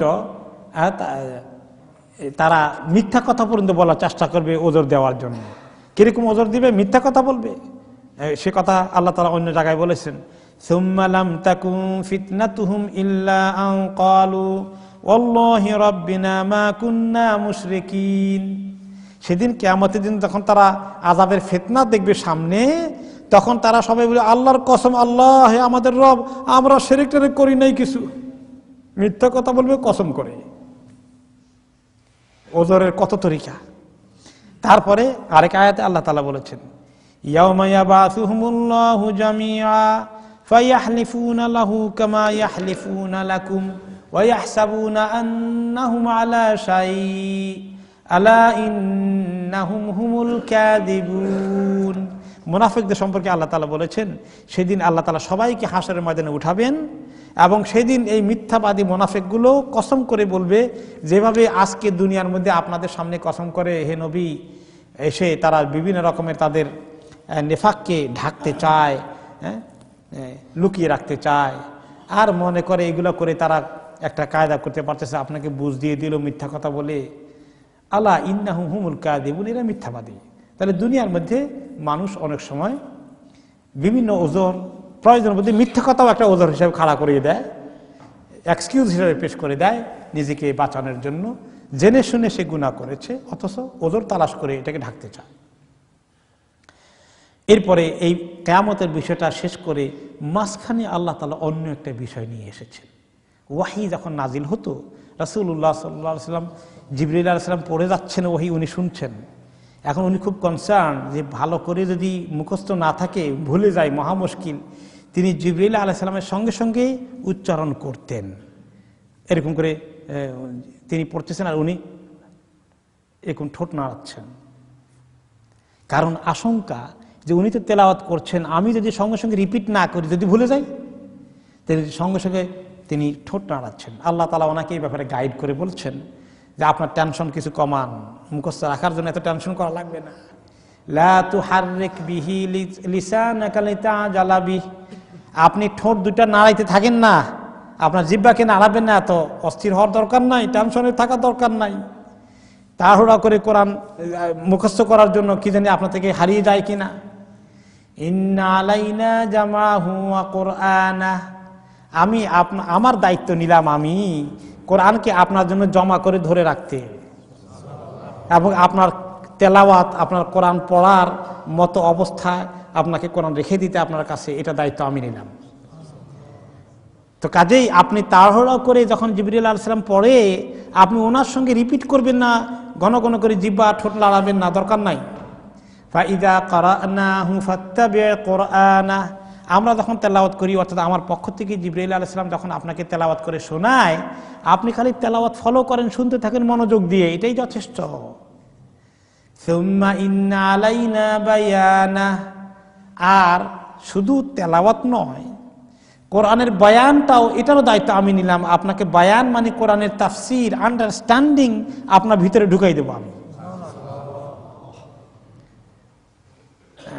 তো এখানে তিনটা হালত আসছে। ইমাম ইবনে কাসির রাহমাতুল্লাহ আলাইহি বলেন যে আল্লাহ তাআলা ফাল হালাতুল উলা জামাহু ফি সাদরিহি, আল্লাহ তাআলা ওনার বুকের মধ্যে কোরআনকে ধরে রাখার জন্য আল্লাহ তাআলা এখানে দায়িত্ব নিয়েছেন যে কোরআন ওনার এখানে মেমোরাইজ থাকবে, মুখস্থ থাকবে, হেফজ থাকবে, এটা হারিয়ে যাবে না। ওয়াসানিয়া তেলাওয়াতাহু, এবং তেলাওয়াত করার জন্য আল্লাহ তাআলা ওনাকে সে তৌফিক দান করবেন এবং জিবরিল আলাইহিস সালাম তেলাওয়াত করে শোনাচ্ছেন। ওয়াসালিসা তাফসীরুহু ওয়া ইদাহু মা'নাহ, আর 3 নম্বরে লেভেলে হচ্ছে তাফসীর, কোরআনের আন্ডারস্ট্যান্ডিং, বক্তব্যটা ভালো করে উপলব্ধি করা, এর বক্তব্য মর্মার্থ বোঝার মতো তৌফিকও আল্লাহ তাআলা ওনাকে দেবেন। তারপরে সুম্মা ইন্না আলাইনা বায়ানা, আমরা এটার বয়ান আপনাকে শিখাই দেব ইনশাআল্লাহ। ইবনে আব্বাস রাদিয়াল্লাহু তাআলা আনহু এই প্রসঙ্গে বলেন, কানা রাসূলুল্লাহ সাল্লাল্লাহু আলাইহি ওয়াসাল্লাম ইউআলিজু মিনাত তানজিল শিদ্দাতান, তিনি যখন ওহী নাজিল হতো তিনি সাংঘাতিক টায়ার্ড হয়ে যেতেন এবং তিনি আশঙ্কা করতেন যে ওহীর ওজন তো আরেকদিন আলোচনা করেছি সাংঘাতিক ওজন হয়, এবং তিনি সাধারণ মুডে থাকেন না, সাংঘাতিক ঘামিয়ে যান, শীতের দিনে পর্যন্ত শরীর থেকে ফোঁটা ফোঁটা রক্ত পড়ে যায়, কি বলে ঘাম পড়ে যায়, এত টায়ার্ড হয়ে যান। এই জন্য তিনি মনে করতেন ভুলে যায় কেন কিছু, সঙ্গে সঙ্গে ফাকানা ইউহাররিকু শাফাতাইহি, ঠোঁট দুটো লাড়াতেন। তা আল্লাহ তাআলা বলেন যে লাড়ানোর দরকার নাই, আপনার দিলের মধ্যে আমি মজবুত করে দেব, আপনি তেলাওয়াত মিস করবেন না। এবং ফাকানা বাদা যালিকা ইযা ইনতালাকা জিবরাইল কারাআহু কামা আকরাআহু, জিবরিল আলাইহিস সালাম চলে গেলে রাসূলুল্লাহ সাল্লাল্লাহু আলাইহি ওয়াসাল্লাম ওই অংশটুকু তেলাওয়াত করতেন, তিনি হুবহু তেলাওয়াত করতে পারতেন, আর কোনো মিস্টেক হতো না।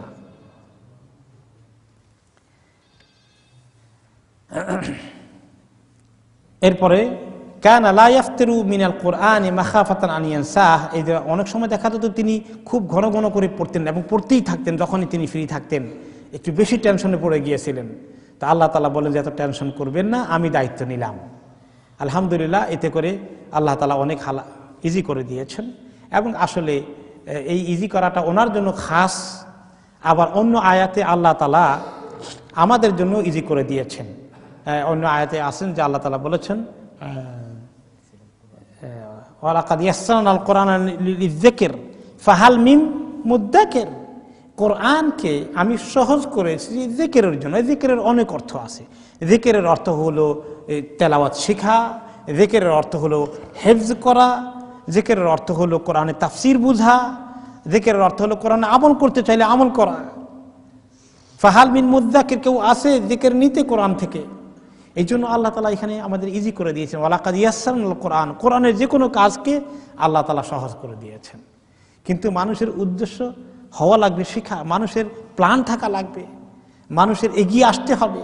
এই জন্য তো আলহামদুলিল্লাহ ছোট ছোট বাচ্চারা গোটা কোরআনকে মুখস্থ করে বুকের মধ্যে ধরে রাখছে। আল্লাহ তাআলা এটা সহজ করে দিয়েছেন। যদি এর পিছনে পেরেশানি আছে, এর পিছনে মানুষকে উদ্যোগ নিয়ে এগিয়ে আসতে হবে, কিন্তু অসম্ভব নয়।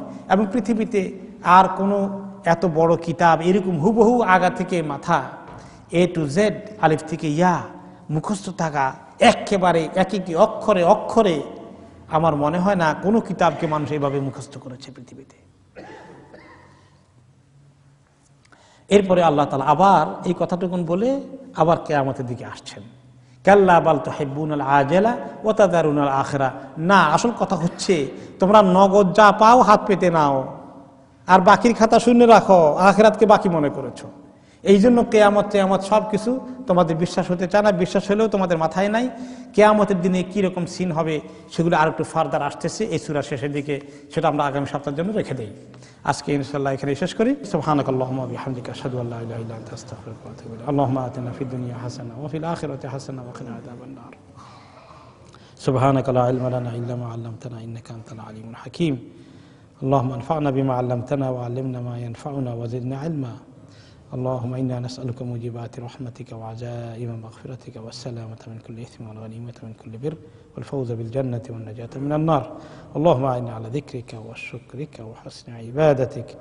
اللهم لا تدع لنا ذنبا إلا غفرته ولا هما إلا فرجته ولا عيبا إلا سترته ولا دينا إلا قضيته ولا حاجة من حوائج الدنيا لك فيها رضا ولا فيها صلاح إلا قضيتها يا رب العالمين.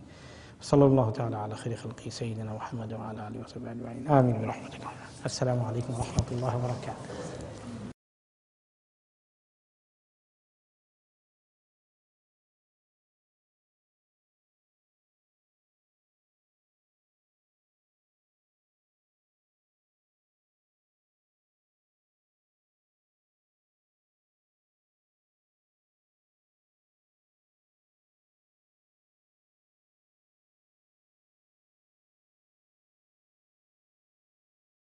কাল্লা বাল তুহিব্বুনাল আজালা, এখান থেকে শুরু হবে তাফসীর সূরা আল কিয়ামার 20 নম্বর আয়াত থেকে।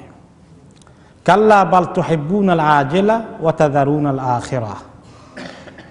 আল্লাহ তাআলা যারা কোরআনকে মানতে অস্বীকার করেছিল, কুরাইশ বংশের আবু জাহাল, আবু লাহাব থেকে শুরু করে তাদেরকে লক্ষ্য করে বলছেন, এবং তাদের মাধ্যমে আমরা দেখতে পাচ্ছি দুনিয়ার আজকেও যারা বস্তুবাদের পূজারী, যারা এই দুনিয়ার জীবনের পেছনে মানুষের মৌতের পরে কিছু হতে পারে বিশ্বাসই করে না, তাদের মেন্টালিটির কথা, মানসিকতার কথা এখানে ফুটে উঠেছে।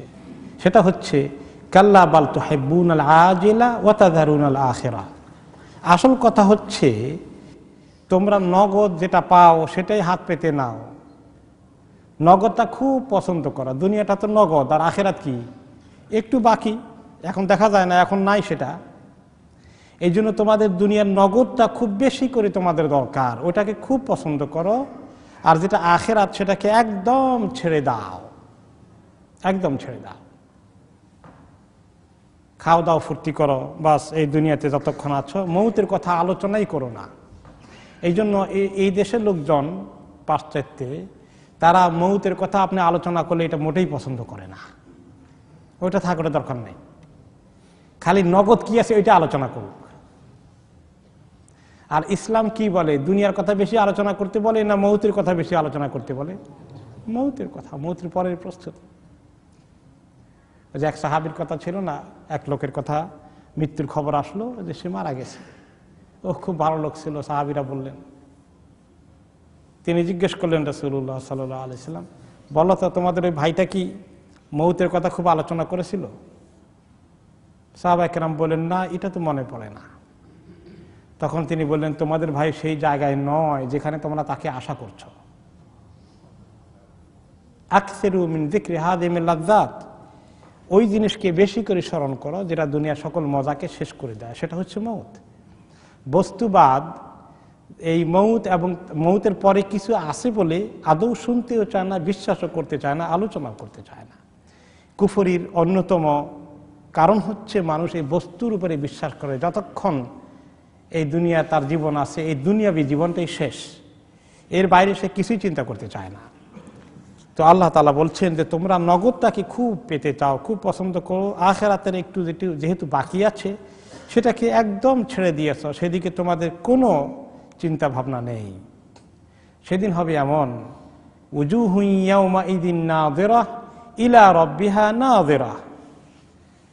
এই মৃত্যুর পরে যখন আবার হাসরের ময়দানে সবাইকে উঠানো হবে, সেদিন উজুহু ইয়াউমাইযিন নাযিরা, সকল চেহারাগুলো সেদিন কিছু হবে নাযিরা। নাযিরা মানে হলো অত্যন্ত তাজা, সতেজ, সহাস্য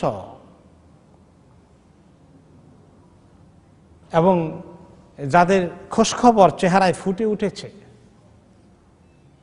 তরতাজা তরুণের মতো তারা উঠবে। ইলা রব্বিহা নাযিরা, আর তাদের সুযোগ হবে তাদের রবের দিকে দেখতে, তাকিয়ে থাকতে।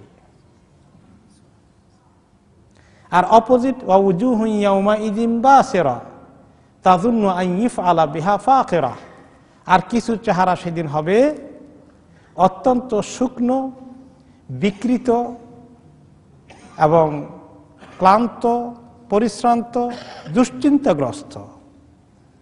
কারণ তারা বুঝতে পেরেছে, ধারণা হয়ে গেছে যে তাদের সঙ্গে সাংঘাতিক দুর্ব্যবহার করা হবে, তাদেরকে ট্রিটমেন্ট যেটা করা হবে অসম্ভব কষ্টের ট্রিটমেন্ট আসতেছে জাহান্নামে।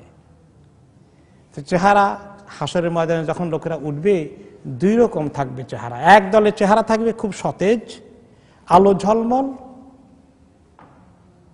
আর আরেক দলের চেহারা থাকবে অত্যন্ত দুশ্চিন্তাগ্রস্ত, কালো হয়ে যাবে কষ্টের কারণে, দুশ্চিন্তার কারণে। যাদের চেহারা থাকবে খুব সুন্দর, তারা আল্লাহ তাআলাকে দেখতে পাবে। কিভাবে দেখবেন? এই কথাটা হাদিসে বিভিন্ন তরিকা এসেছে। বুখারী, সহিহ আল বুখারী হাদিসে এসেছে, ইন্নাকুম সাতারাউনা রাব্বাকুম আয়ানা, তোমরা তোমাদের রবকে কিয়ামতের দিন সুস্পষ্টভাবে দেখতে পাবে, একদম সামনাসামনি। এবং এই বিষয়ে হাদিস যা এসেছে, সহিহ মুতাওয়াতির পরিমাণ হাদিস এসেছে, সন্দেহাতীত। একটি হাদিস বুখারী এবং মুসলিমে এসেছে, কিছু লোক এসে বললেন, ইয়া রাসূলুল্লাহ, হাল নারা রাব্বানা ইয়াউমাল কিয়ামা, কিয়ামতের পরে কি আমরা, কিয়ামতের দিন কি আমরা আমাদের রবকে দেখতে পাবো? আসলে কি দেখার সুযোগ হবে? কারণ আল্লাহ তাআলার জাতে পাক তো অনেক বড়, আমাদের থেকে অনেক ঊর্ধ্বে। আমরা ছোট মানুষ কি আল্লাহ তাআলাকে দেখতে পাবো সত্যি? ফাকালা হাল তুদারুনা ফি রুয়াতিশ শামসি ওয়াল কমর লাইসা দুনাহুমা সাহাব। তিনি বললেন, যখন আকাশে মেঘ থাকে না, তখন সূর্য এবং চন্দ্র এগুলোকে দেখতে কি তোমাদের কোনো অসুবিধা হয়? দেখতে পাও না? কোনো অসুবিধা হয়? ক্বালুল্লাহ, সাহাবায়ে কেরাম বলেন যে না, কোনো অসুবিধা হয় না। ক্বালা ইন্নাকুম তারাউনা রাব্বাকুম কাযালিক, তোমাদের রবকে তোমরা এরকমই দেখতে পাবে, কোনো অসুবিধা হবে না। অন্য হাদিসে এসেছে, পূর্ণিমার চন্দ্র দিকে তাকাতে যেরকম তোমাদের কোনো কষ্ট হয় না, আল্লাহ তাআলার দিকে তাকাতেও তোমাদের কোনো কষ্ট হবে না। বুখারী এবং মুসলিমের আরেকটি হাদিসে এসেছে, নাদারা রাসূলুল্লাহ সাল্লাল্লাহু আলাইহি ওয়াসাল্লাম ইলাল কামারি লাইলাতুল বদর। পূর্ণিমার রাতে একদিন রাসূলুল্লাহ সাল্লাল্লাহু আলাইহি ওয়াসাল্লাম চাঁদের দিকে তাকালেন, চাঁদ। আর সাহাবায়ে কেরাম তারা পাশে ছিলেন, তাদেরকে লক্ষ্য করে বললেন, ইন্নাকুম তারাউনা রাব্বাকুম কামা তারাউনা হাযাল কামার। তোমাদের রবকে তোমরা আখিরাতে দেখতে পাবে ওইরকম যেভাবে আজকে চাঁদটা দেখা যাচ্ছে, এরকম কোনো অসুবিধা হবে না। তবে তোমাদের রবকে দেখতে হলে কিছু কাজ করতে হবে। ফাইন ইসতাতাতুম আল্লা তাগলিবু আলা সালাতিন ক্বাবলা তুলুইশ শামসি ওয়ালা ক্বাবলা গুরুবিহা ফাফআলু। তোমাদের রবকে আখিরাতে দেখতে হলে, এই খুশনসিব জোগাড় করতে হলে, সূর্য উঠার আগের নামাজটা আর সূর্য ডুবার আগের নামাজটা যেন ফৌত না হয়ে যায়, এটা যেন ঠিক মতো আদায় করতে পারো, সেটার প্রতি খেয়াল রেখো। সূর্য উঠার আগের নামাজ কোনটা? ফজর। আর সূর্য ডুবার আগে আসর। এই দুটা নিয়ে কিছু সমস্যা হয়। ঘুমের কারণে অলসতা হয়ে ফজর কাজা হয়ে যায়, আর দিনের ব্যস্ততার কাজকর্ম দৌড়াদৌড়ি করতে গিয়ে ছোট দিনে, বিশেষ করে এখনকার জামানায়, আসর ধরা মুশকিল হয়ে যায়। ছোটকালে গ্রামে বাজারের কথা মনে আছে, আসর কেন্দ্রিক তো বাজার জমে ভালো করে। বাজার করতে করতে দেখা যায় অনেক সময় মাগরিবের টাইমও হয়ে গেল। এই জন্য আল্লাহ তাআলা বলেছেন, হাফিজু আলা সালাওয়াতি ওয়াস সালাতিল ওয়াসতা, নামাজগুলোকে হেফাজত করো, বিশেষ করে মাঝখানের নামাজটা। মাঝখানে নামাজ কোনটা? অনেক রেওয়ায়েতে বলা হয়েছে সেটা হচ্ছে আসর, আবার কোন কোন রেওয়ায়েতে ফজরের কথা বলা হয়েছে সেটা মাঝখানের নামাজ। কারণ ফজর হচ্ছে রাত আর দিনের মাঝখানে, আর বিকেলবেলার আসরটাও মাঝখানে চট করে চলে যায়।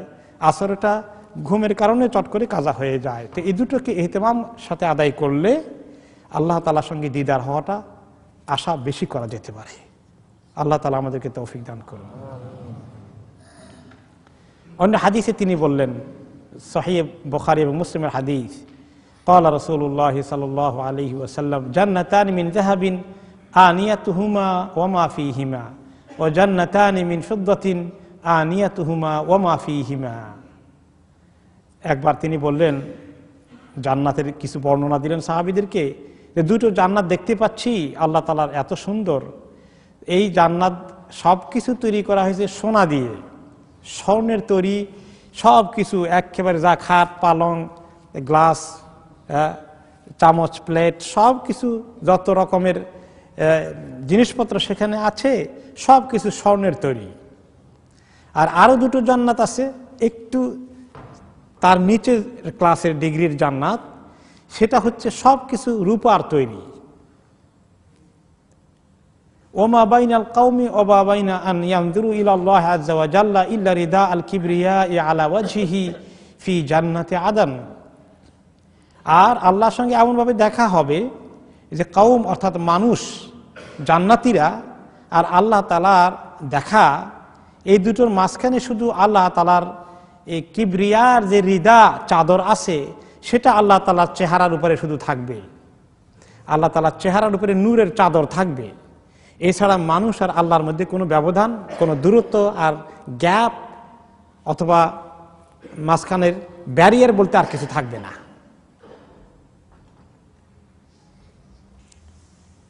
অন্য হাদিসে এসেছে, ইযা দাখালা আহলুল জান্নাতিল জান্নাতা ইয়াকুলুল্লাহু তাআলা তুরিদুনা শাইআন আযীদুকুম।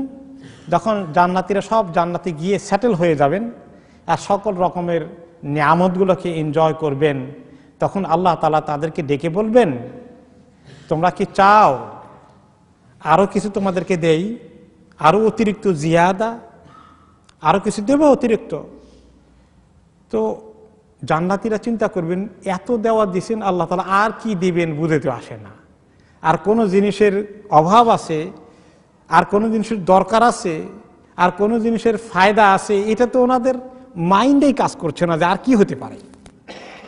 ফায়াকুলুন, তখন জান্নাতীরা বলবেন যে আল্লাহ আলাম তুবাইয়িদ উজুহানা, আপনি তো আমাদেরকে এমন দেওয়া দিলেন আমাদের চেহারাগুলোকে একদম এত শুভ্র আলোকিত করে দিয়েছেন আল্লাহ। আপনি তো আমাদের চেহারাকে অনেক আলোকিত করে দেননি। আলাম তুদখিলনাল জান্নাতা ওয়া তুনজিনা মিনান নার, আপনি কি আমাদেরকে আপনার দয়া করে জাহান্নাম থেকে মুক্তি দেননি, জান্নাতে ঢুকিয়ে দেননি? তা আর কি আমরা আশা করতে পারি আল্লাহ, সব তো পেয়ে গেছি। ক্বালা ফায়াকশিফুল হিজাব, তখন আল্লাহ তাআলা আস্তে করে নিজের পর্দা সরিয়ে দেবেন।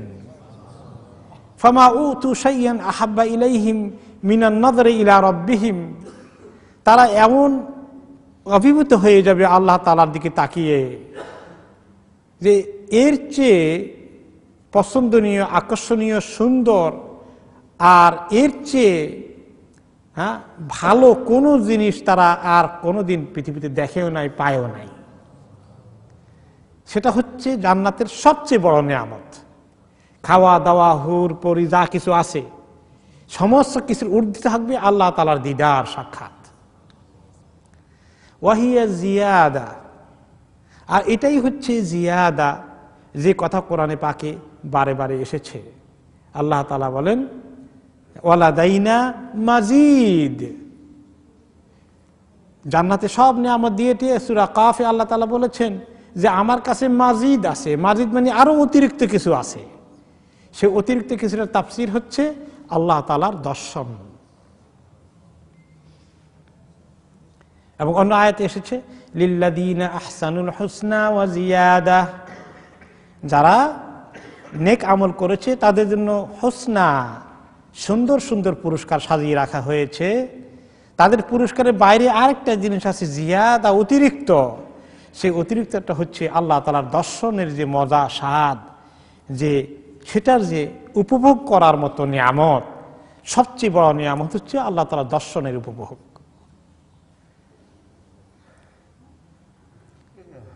এবং আরেকটি হাদিসে এসেছে, মুসনাদে আহমদে এসেছে, ইন্না আদনা আহলিল জান্নাতি মানজিলাতান লা ইয়ানযুরু ফি মুলকিহি আলফাই সানাহ, যে ব্যক্তির জান্নাত সবচেয়ে নিচের কোয়ালিটির জান্নাত হয়েছে, যার তার জান্নাতের এত বিশাল আয়তন হবে, কোন কোন রিওয়ায়াতে আসছে সেটার আয়তন হবে 1000 বৎসরের রাস্তা, এক মাথা থেকে আরেক মাথা। কোন কোন রিওয়ায়াতে আসছে 2000 বৎসরের রাস্তা। ইয়ারা আকসাহু কামা ইয়ারা আদনাহু, এবং সেটা সে এমন ভাবে দেখবে ওই এক মাথা থেকে আরেক মাথা যাইতে তার 1000-2000 বছর সময় নষ্ট করা লাগবে না। সে যেখানেই দাঁড়াবে সেখান থেকেই এক মাথা থেকে আরেক মাথা পুরোটা দেখতে পাবে। এত চোখের পাওয়ার কেমনে হবে? আল্লাহ তাআলা বলে দিয়েছেন সূরা কাফের মধ্যে, ফাকাশাফনা আনকা গিতাআক ফাবাসারুকাল ইয়াউমা হাদীদ, আজকে তোমার চোখের পর্দা সরিয়ে দিয়েছি, তোমার চোখের জ্যোতি আজকে অনেক পাওয়ারফুল, অনেক তীক্ষ্ণ, বহুদূর তুমি দেখতে পাবে। দুনিয়াতে একটা লিমিট আছে, এর বাইরে আমরা দেখি না, কিন্তু আখিরাতে অনেক দূর দেখা যাবে। তখন সে দেখবি তার এই 1000-2000 বৎসরের রাস্তার বিশাল জমিদারির যে জান্নাত, ইয়ারা ইয়ানজুরু ইলা আজওয়াজিহি ওয়া খাদামিহি, দেখবে আয় হায় তার জন্য কত বিবি আল্লাহ তাআলা তৈরি করে রেখেছেন, কত খাদেম খোদ্দাম তৈরি করে রেখেছেন। আর যাদের আমল আরো ভালো, টপ ক্লাসের জান্নাতে উপরে র্যাঙ্কে পজিশন পাবে, ওয়াইনা আফদালাহুম মানজিলাতান লা ইয়ানজুরু ফি ওয়াজহিল্লাহি কুল্লা ইয়াউমিন মাররাতাইন, আর তাদের মধ্যে যিনি সর্বোত্তম জান্নাতের অধিবাসী, ওই কোয়ালিটির লোকগুলো আল্লাহ তাআলাকে সকাল বিকাল 2 বার দেখার সুযোগ পেয়ে যাবে। বাকিরা তাদের ফ্রিকোয়েন্সি দেখার আর একটু কম হবে।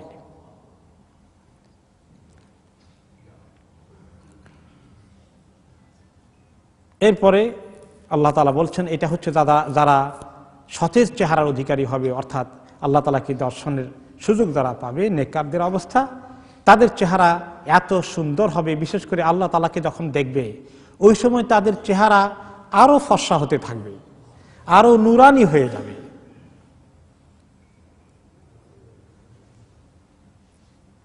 কারণ ওয়া হাক্কা লাহা আন তানজুরা ওয়া হিয়া তানজুরু ইলাল খালিক, যে খালিক সৃষ্টিকর্তা তাদেরকে সম্মানের আসনে আসীন করেছেন, তার দিকে তাকাতে তাকাতে অটোমেটিক্যালি ইনফ্লুয়েন্স আল্লাহ নূরের তাদের শরীরের ভিতরে হওয়া শুরু হয়ে যাবে, সেটা তাদের চেহারাকে আরো নুরানি করে তুলবে। আর যারা তার অপোজিট, যারা ক্লান্ত চেহারা নিয়ে, শ্রান্ত চেহারা নিয়ে,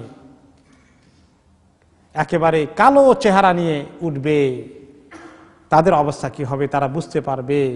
আইয়ুফ আলা বিহা ফাকিরা, আজকে তাদেরকে অনেক কষ্টে পড়ে যেতে হবে, তাদেরকে আজকে জাহান্নামে যেতে হবে, তারা আজকে আটক হয়ে যাবে। এইভাবে আল্লাহ তাআলা অনেক জায়গায় এই যে দুই রকমের চেহারা লোক নিয়ে উঠবে। এক রকমের চেহারা হবে খুব নুরানি, আরেক রকমের চেহারা হবে কালো অন্ধকারে ছায়ায়। ইয়াউমা তাবিয়াদ্দু উজুহু ওয়া তাসওয়াদ্দু উজুহ, সূরা আলে ইমরানে আছে না, যে সেদিন কিছু লোকের চেহারা অতি শুভ্র আলোকিত হয়ে উঠবে, আর কিছু লোকের চেহারা হয়ে উঠবে অত্যন্ত কালো অন্ধকারে ছাপা, অন্ধকারে ছায়ায়। অন্য আয়াতে এসেছে, সূরা আবাসার মধ্যে এসেছে, উজুহু ইয়াউমাইযিন মুসফিরাহ দাহিকাতুম মুস্তাবশিরাহ, যে যাদের চেহারা নুরানি হবে সেদিন তাদের চেহারাগুলো হবে অত্যন্ত আলোকিত, উজ্জ্বল, এবং চেহারায় হাসি লেগে থাকবে। সুখবরের ছাপ তাদের চেহারায় চমকাতে থাকবে। মুস্তাবশিরা, তারা জানে আমলনামা ডান হাতে এসে গেছে, তার রেজাল্ট হচ্ছে জান্নাত। এটা তাদেরকে চেহারার মধ্যে হাসি খুশি ভাব চলে আসবে অটোমেটিক্যালি। আর সূরা আল গাশিয়াতে আল্লাহ তাআলা বলেছেন, উজুহু ইয়াউমাইযিন নাঈমা লিসাইহা রাদিয়া ফি জান্নাতিন আলিয়া, কিছু চেহারা সেদিন নাঈমা, অত্যন্ত নাদুস নুদুস চেহারা, খুব নিয়ামতে যারা এনজয় করে, ভোগ করে, সেই ভোগের চেহারার মধ্যে যেরকম রস টস থাকে, রস নিয়ে উঠবে, সোজা কথা, শুকনো চেহারা না। আর বাকিদের চেহারা হবে বাসেরা ইয়াবেসা। লেসাইহা রাদিয়া, সে যে এত কষ্ট করেছে, দৌড়াদৌড়ি করেছে দুনিয়ার মধ্যে নেককার দিনের কাজের জন্যে, ইমানের পথে আমলের জন্যে কি দৌড়াদৌড়ি করেছে। আরাম করে অলস হয়ে শুয়ে থেকে থেকে নামাজ কাজা করেনি, জামাত ধরার জন্য ঘুম থেকে উঠে গেছে, দৌড়ে গিয়েছে, উজু করেছে, ঠিক মতো যাতে নামাজ মিস না হয়ে যায়, এইভাবে প্রত্যেকটি নেক কাজে দৌড়াদৌড়ি করেছে। লেসাইহা রাদিয়া, তার এই সকল কষ্ট, দৌড়াদৌড়ি, প্রাণান্তকর প্রচেষ্টা, কষ্ট পরিশ্রম, এগুলোর যে করেছে, সেই জন্য সে আজকে অত্যন্ত খুশি যে তার আমল নামায় প্রচুর পরিমাণ নেক আমল জমা হয়ে আছে। এটা পড়ে সে আজকে খুশি। ফি জান্নাতিন আলিয়া, উঁচু জান্নাত তার ঠিকানা হয়ে যাচ্ছে। এই জান্নাত জাহান্নামের সিন বলার পরে সূরা আল কিয়ামার শেষ দিকে এসে আল্লাহ তাআলা বলছেন, কাল্লা ইযা বালাগাতিত তারাকিয়া ওয়া কিলা মান রাক ওয়া যান্না আন্নাহুল ফিরাক, কখনো নয়, এই কাফেরগুলো, দুষ্টগুলো যখন তাদের এই হলকুমের মধ্যে রূহ পৌঁছে যাবে, ফেরেশতারা যখন তাদের রূহ টানাটানি করে এখানে নিয়ে আসবেন, আর রূহ নিচের দিকে যাবে না, এখন বাইর হওয়ার পালা, তখন তারা বুঝবে, বলবে মান রাক, কেউ আসে আমাদেরকে আজকে রুকিয়া করতে, আমাদেরকে শেফা দিতে, আমাদের চিকিৎসা করতে, আমরা তো মরণ ব্যাধিতে আক্রান্ত হয়ে গিয়েছি। এই মরণ থেকে বাঁচার কোনো উপায় আছে? জায়গা জমি বিক্রি করে লন্ডন নিয়ে যাও, আমেরিকা নিয়ে যাও, সিঙ্গাপুর নিয়ে যাও, চিকিৎসা করাও, যান বাঁচাও, মরতে চাই না, বাড়িঘর বিক্রি করে হলেও বাঁচতে চাই, আসে না এরকম? আমার এক আত্মীয়ের খবর জানি, তার মৃত্যু হয়ে গেছে জওয়ান বয়সেই, মৃত্যুর আগে দুরারোগ্য ব্যাধিতে আক্রান্ত হয়ে গেল। তার কান্না, যাকে দেখে বলে যে আমার ঘর বাড়ি বিক্রি করে হলে প্লিজ আমার চিকিৎসা করেন, আমাকে ঢাকা নিয়ে যান। ডাক্তার বলে দিয়েছে সময় আর নাই বেশি, তার বাঁচতে মনে চায়, মরতে মনে চায় না। যে কিছু আছে, কেউ চিকিৎসা করার আছে?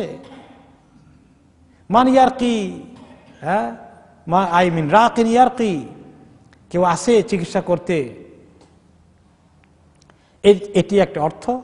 আবার আছে কোন কোন তাফসিরে এসেছে, ইবনে আব্বাস রাদিয়াল্লাহু তাআলা আনহু বর্ণনা করেছেন, মান ইয়ারকা বিরূহিহি মালাইকাতুর রাহমা আম মালাইকাতুল আযাব। এটা আরেকটা অর্থ হতে পারে, ফেরেশতারা বলা বলি করতেছেন যে আমরা তো দুই দল আছি, তার রূহ নেব, কবজা করব, নেককারের কবজা করার যে দল, সেই দল নেব, না গুনাহগারের রূহ কবজা করার জন্য ফেরেশতাদের যে দল আছে সেই দল দায়িত্ব নেব?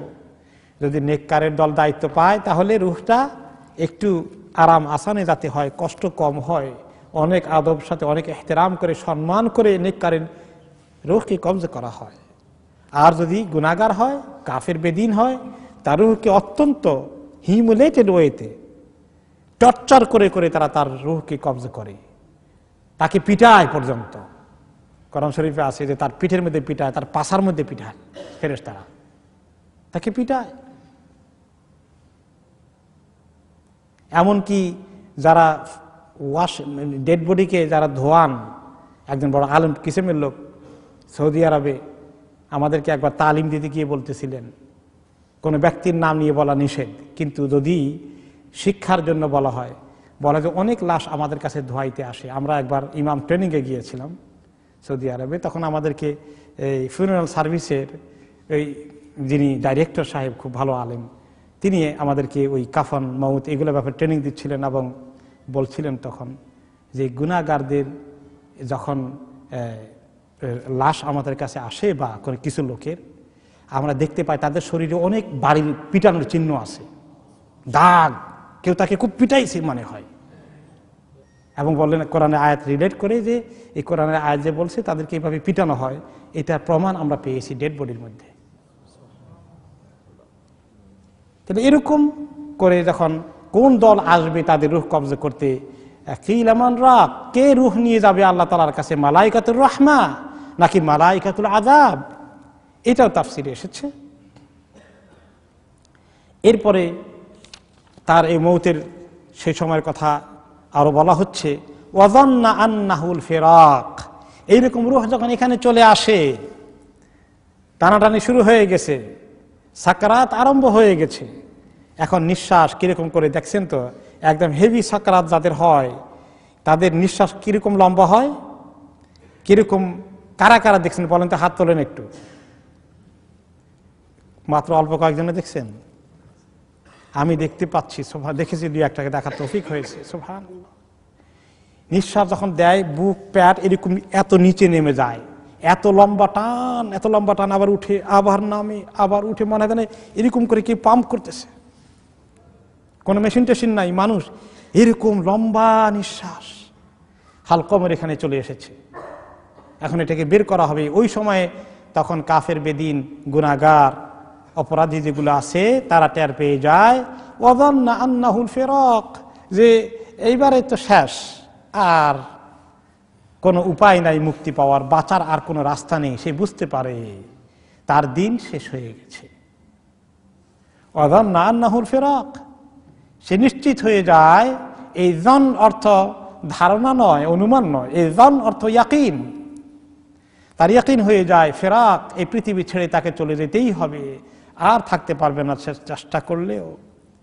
ওয়ালতাফাতিস সাকু বিসাক, তার পাগুলোর সঙ্গে লেগে গেছে। সাক মানে রান বলি যেটা আমরা বাংলায়, উরু, এই পায়ের সঙ্গে লেগে গেছে এইভাবে, এটাকে বলা হয় আলতাফাতিস সাকু বিসাক। পায়ের সঙ্গে লেগে গেছে, উরুর সঙ্গে লেগে গেছে, রানগুলো রানের সঙ্গে লেগে গেছে। এর অর্থটা কি? এর কয়েকটি অর্থ এসেছে তাফসীরের মধ্যে। একটি হচ্ছে ওই সময়ের অবস্থা এত বেগতিক হালত দেখে সেই তখন যে মাইয়িত, যার মৃত্যু হচ্ছে, সে মনে করে আখির ইয়াউমিন মিন আইয়ামিদ দুনিয়া ও আউয়ালু ইয়াউমিন মিন আইয়ামিল আখিরাহ, আজকের এই দিনটি তার দুনিয়ার জীবনের শেষ দিন, আর আজকের দিনটাই তার আখিরাতের জীবনের প্রথম দিন। মৌত থেকে তো কিয়ামত শুরু হয়ে যায়, তাই না? আখিরাতের যাত্রা শুরু হয়ে গেল মৌত থেকেই। আসলে সে বুঝতে পারে যে আজকের দিনের আমার যখন মৃত্যু হয়ে যাচ্ছে, মৃত্যু হওয়ার আগ পর্যন্ত ছিল দুনিয়ার দিন, আর মৃত্যুর পর থেকে আখিরাতের জীবন শুরু হয়ে গেল। তাহলে এই দুটাকে মিলে গেছে একসঙ্গে এসে, আমার দুনিয়া শেষ, আখিরাত শুরু। মাঝখানে কোনো গ্যাপ আছে নাকি? আর গ্যাপ নাই। এইটা একটা অর্থ এসেছে। আরেকটা অর্থ এসেছে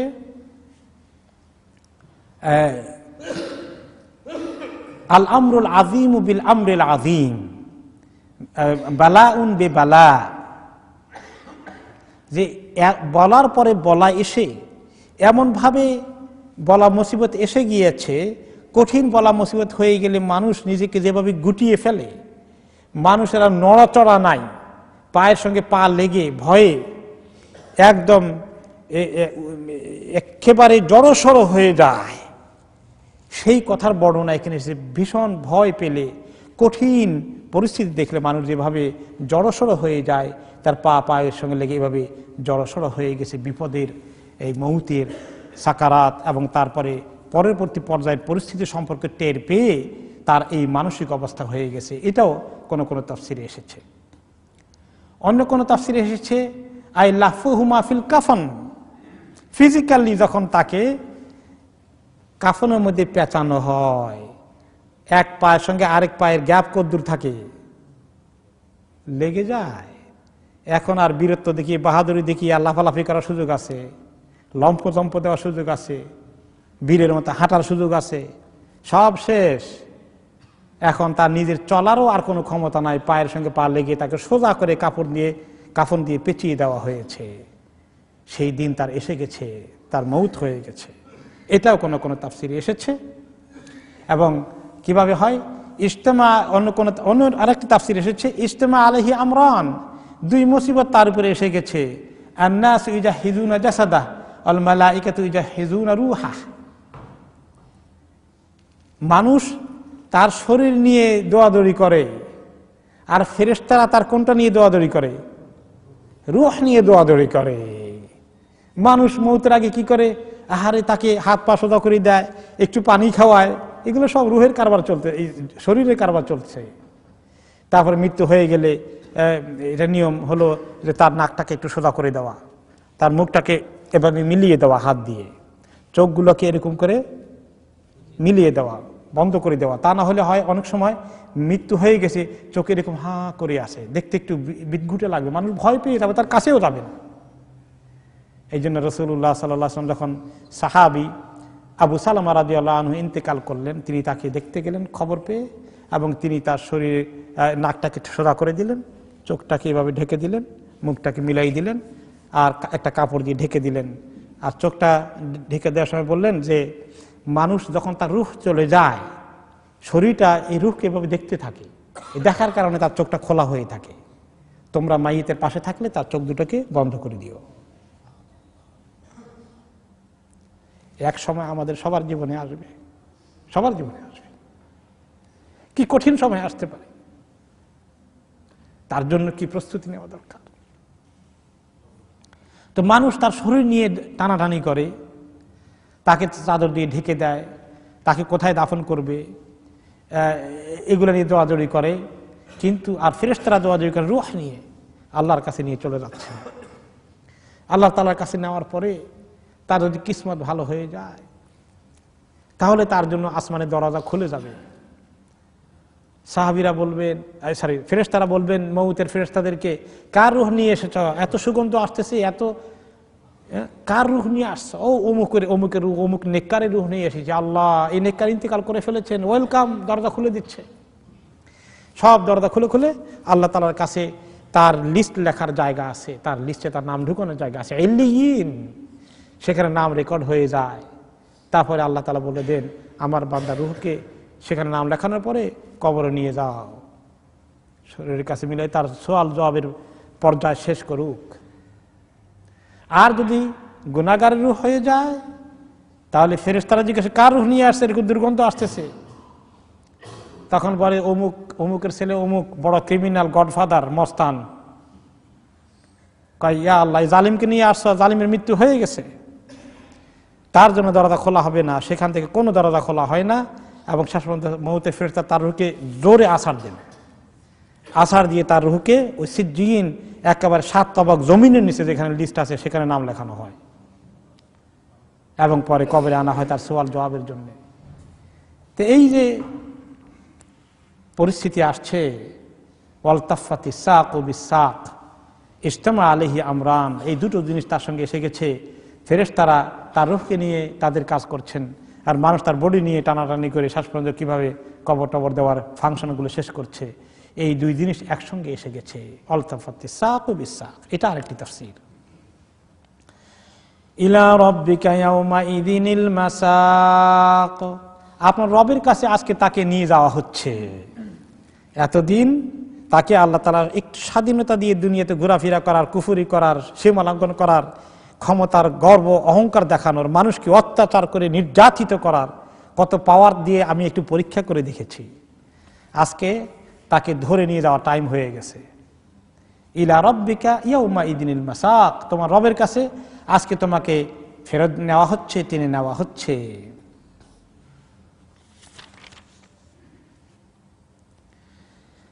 এবং যখন এই পাপিষ্ঠদের রূহকে এভাবে নিয়ে যাওয়া হয়, তখন তাদের ব্যাপারে এই যে আযাবের কথা আসলো, ফালা সাদ্দাকা ওয়ালা সাল্লা ওয়ালাকিন কাযাবা ওয়া তাওয়াল্লা, এই পাপিষ্ঠ লোকটি বিশ্বাসই করেনি, আল্লাহর প্রতি ঈমান ছিল না, নবীর প্রতি ঈমান আনেনি, ইসলামকে দিন হিসাবে কবুল করেনি, কাজেই কোনো বিশ্বাস ইয়াকিন তার ছিল না। ওয়ালা সাল্লা, নামাজ কালাম কিছুই পড়েনি। ওয়ালাকিন কাযাবা ওয়া তাওয়াল্লা, বরঞ্চ সে এগুলা মানতে অস্বীকার করেছে, ডিনাই করেছে, কিছুই এগুলা নাই, এগুলা সব তার চিন্তা ভাবনার বিপরীত। সে দুনিয়া নিয়ে ব্যস্ত থাকতে চায়, দিন, ঈমান, আখিরাতে, গায়েবের কোনো কথা সে শুনতে চায় না।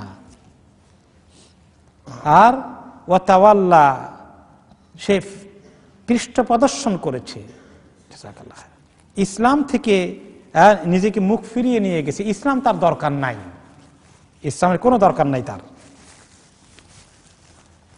কাফেরও তো ইসলামের দরকার নাই, কিন্তু মুসলমানও পাওয়া যায় তার ইসলামের দরকার আছে বলে বোঝা যায় না। তার দরকার দুনিয়ার মধ্যে টাকা পয়সা, দুনিয়ার মধ্যে ক্ষমতা প্রভুত্ব কায়েম করা, দুনিয়ার মধ্যে টেরোরাইজ করে নেওয়া, দুনিয়ার মধ্যে মানুষকে জুলুম করা, এইগুলো করে সে তার ক্ষমতাকে এনজয় করতে চায়। দিন তার দরকার নাই। ওয়াতাওয়াল্লাহ, তারপরে সুম্মা যাহাবা ইলা আহলিহি ইয়াতামাত্তা, ইসলামের কোনো কথা বললে এগুলা থেকে সে ফেরত চলে যায়, এগুলো শুনতেই চায় না। সে তার পরিবার পরিজন লোকজনের কাছে গিয়ে তার নিজের বড়াই, অহংকার, গর্ব এগুলার খুব দাপট দেখায়। সুম্মা যাহাবা ইলা আহলিহি ইয়াতামাত্তা, তার পরিবারের কাছে গিয়ে খুব অহংকার, গর্ব, সবাই তাকে জানে সে তিনি বড় কিছু, বিশাল কিছু, তার কথায় দেশ উঠে বসে, তার সাঙ্গপাঙ্গ, তার মস্তান বাহিনী, তার বিশাল কিছু আছে। এই সব কিছুর গর্ব সারা দিন, এগুলাকে তিনি এনজয় করার জন্য কোরআন হাদিস ইসলামকে ছুঁড়ে ফেলে দিয়ে সেই দিকে রওনা হয়ে যান।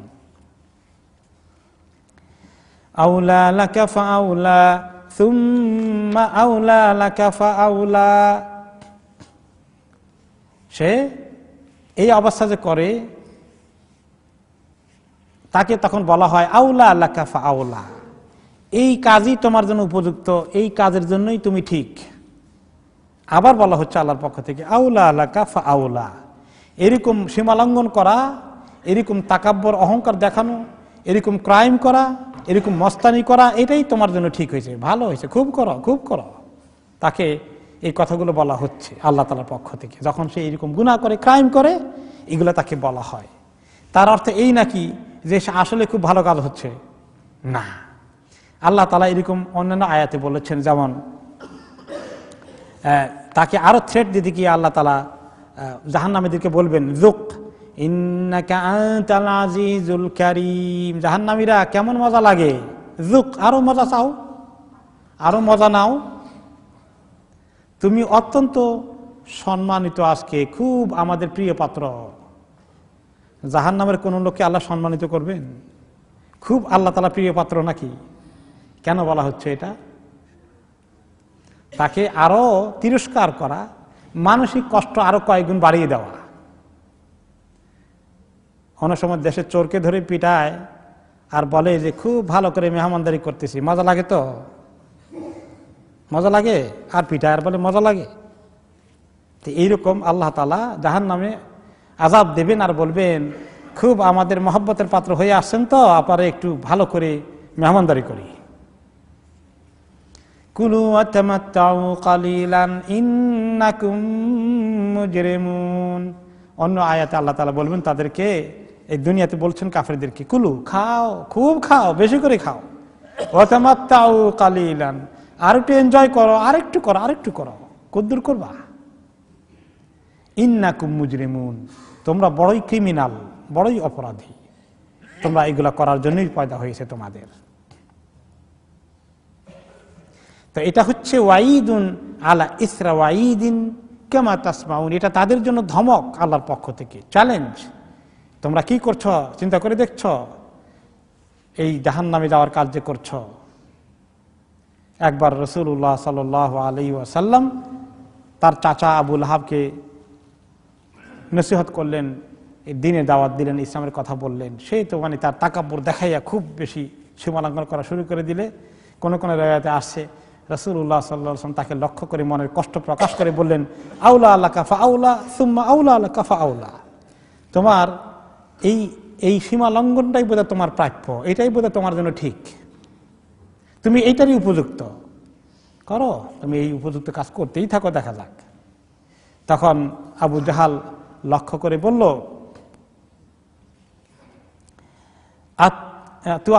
ইয়া মুহাম্মদ, মুহাম্মদ তুমি কি আমাকে থ্রেট করতেছো নাকি? সে বুঝতে পারছে কি খুব খুব আমাকে তুমি চ্যালেঞ্জ করতেছো, থ্রেট করতেছো, ধমক দিচ্ছ। আল্লাহি লা তাস্তাতিউ আনতা ওয়ালা রাব্বুকা শাইআন, তুমি আর তোমার রব মিলে আমার কিছুই করতে পারবা না। কত বড় দুষ্ট।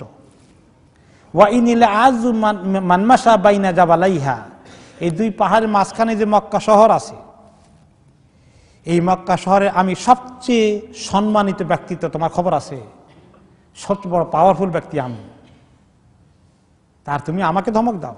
আমার গায়ে হাত দেওয়ার ক্ষমতা তোমারও নাই, তোমার রবেরও নাই। তখন আল্লাহ তাআলা আয়াত নাযিল করে বললেন,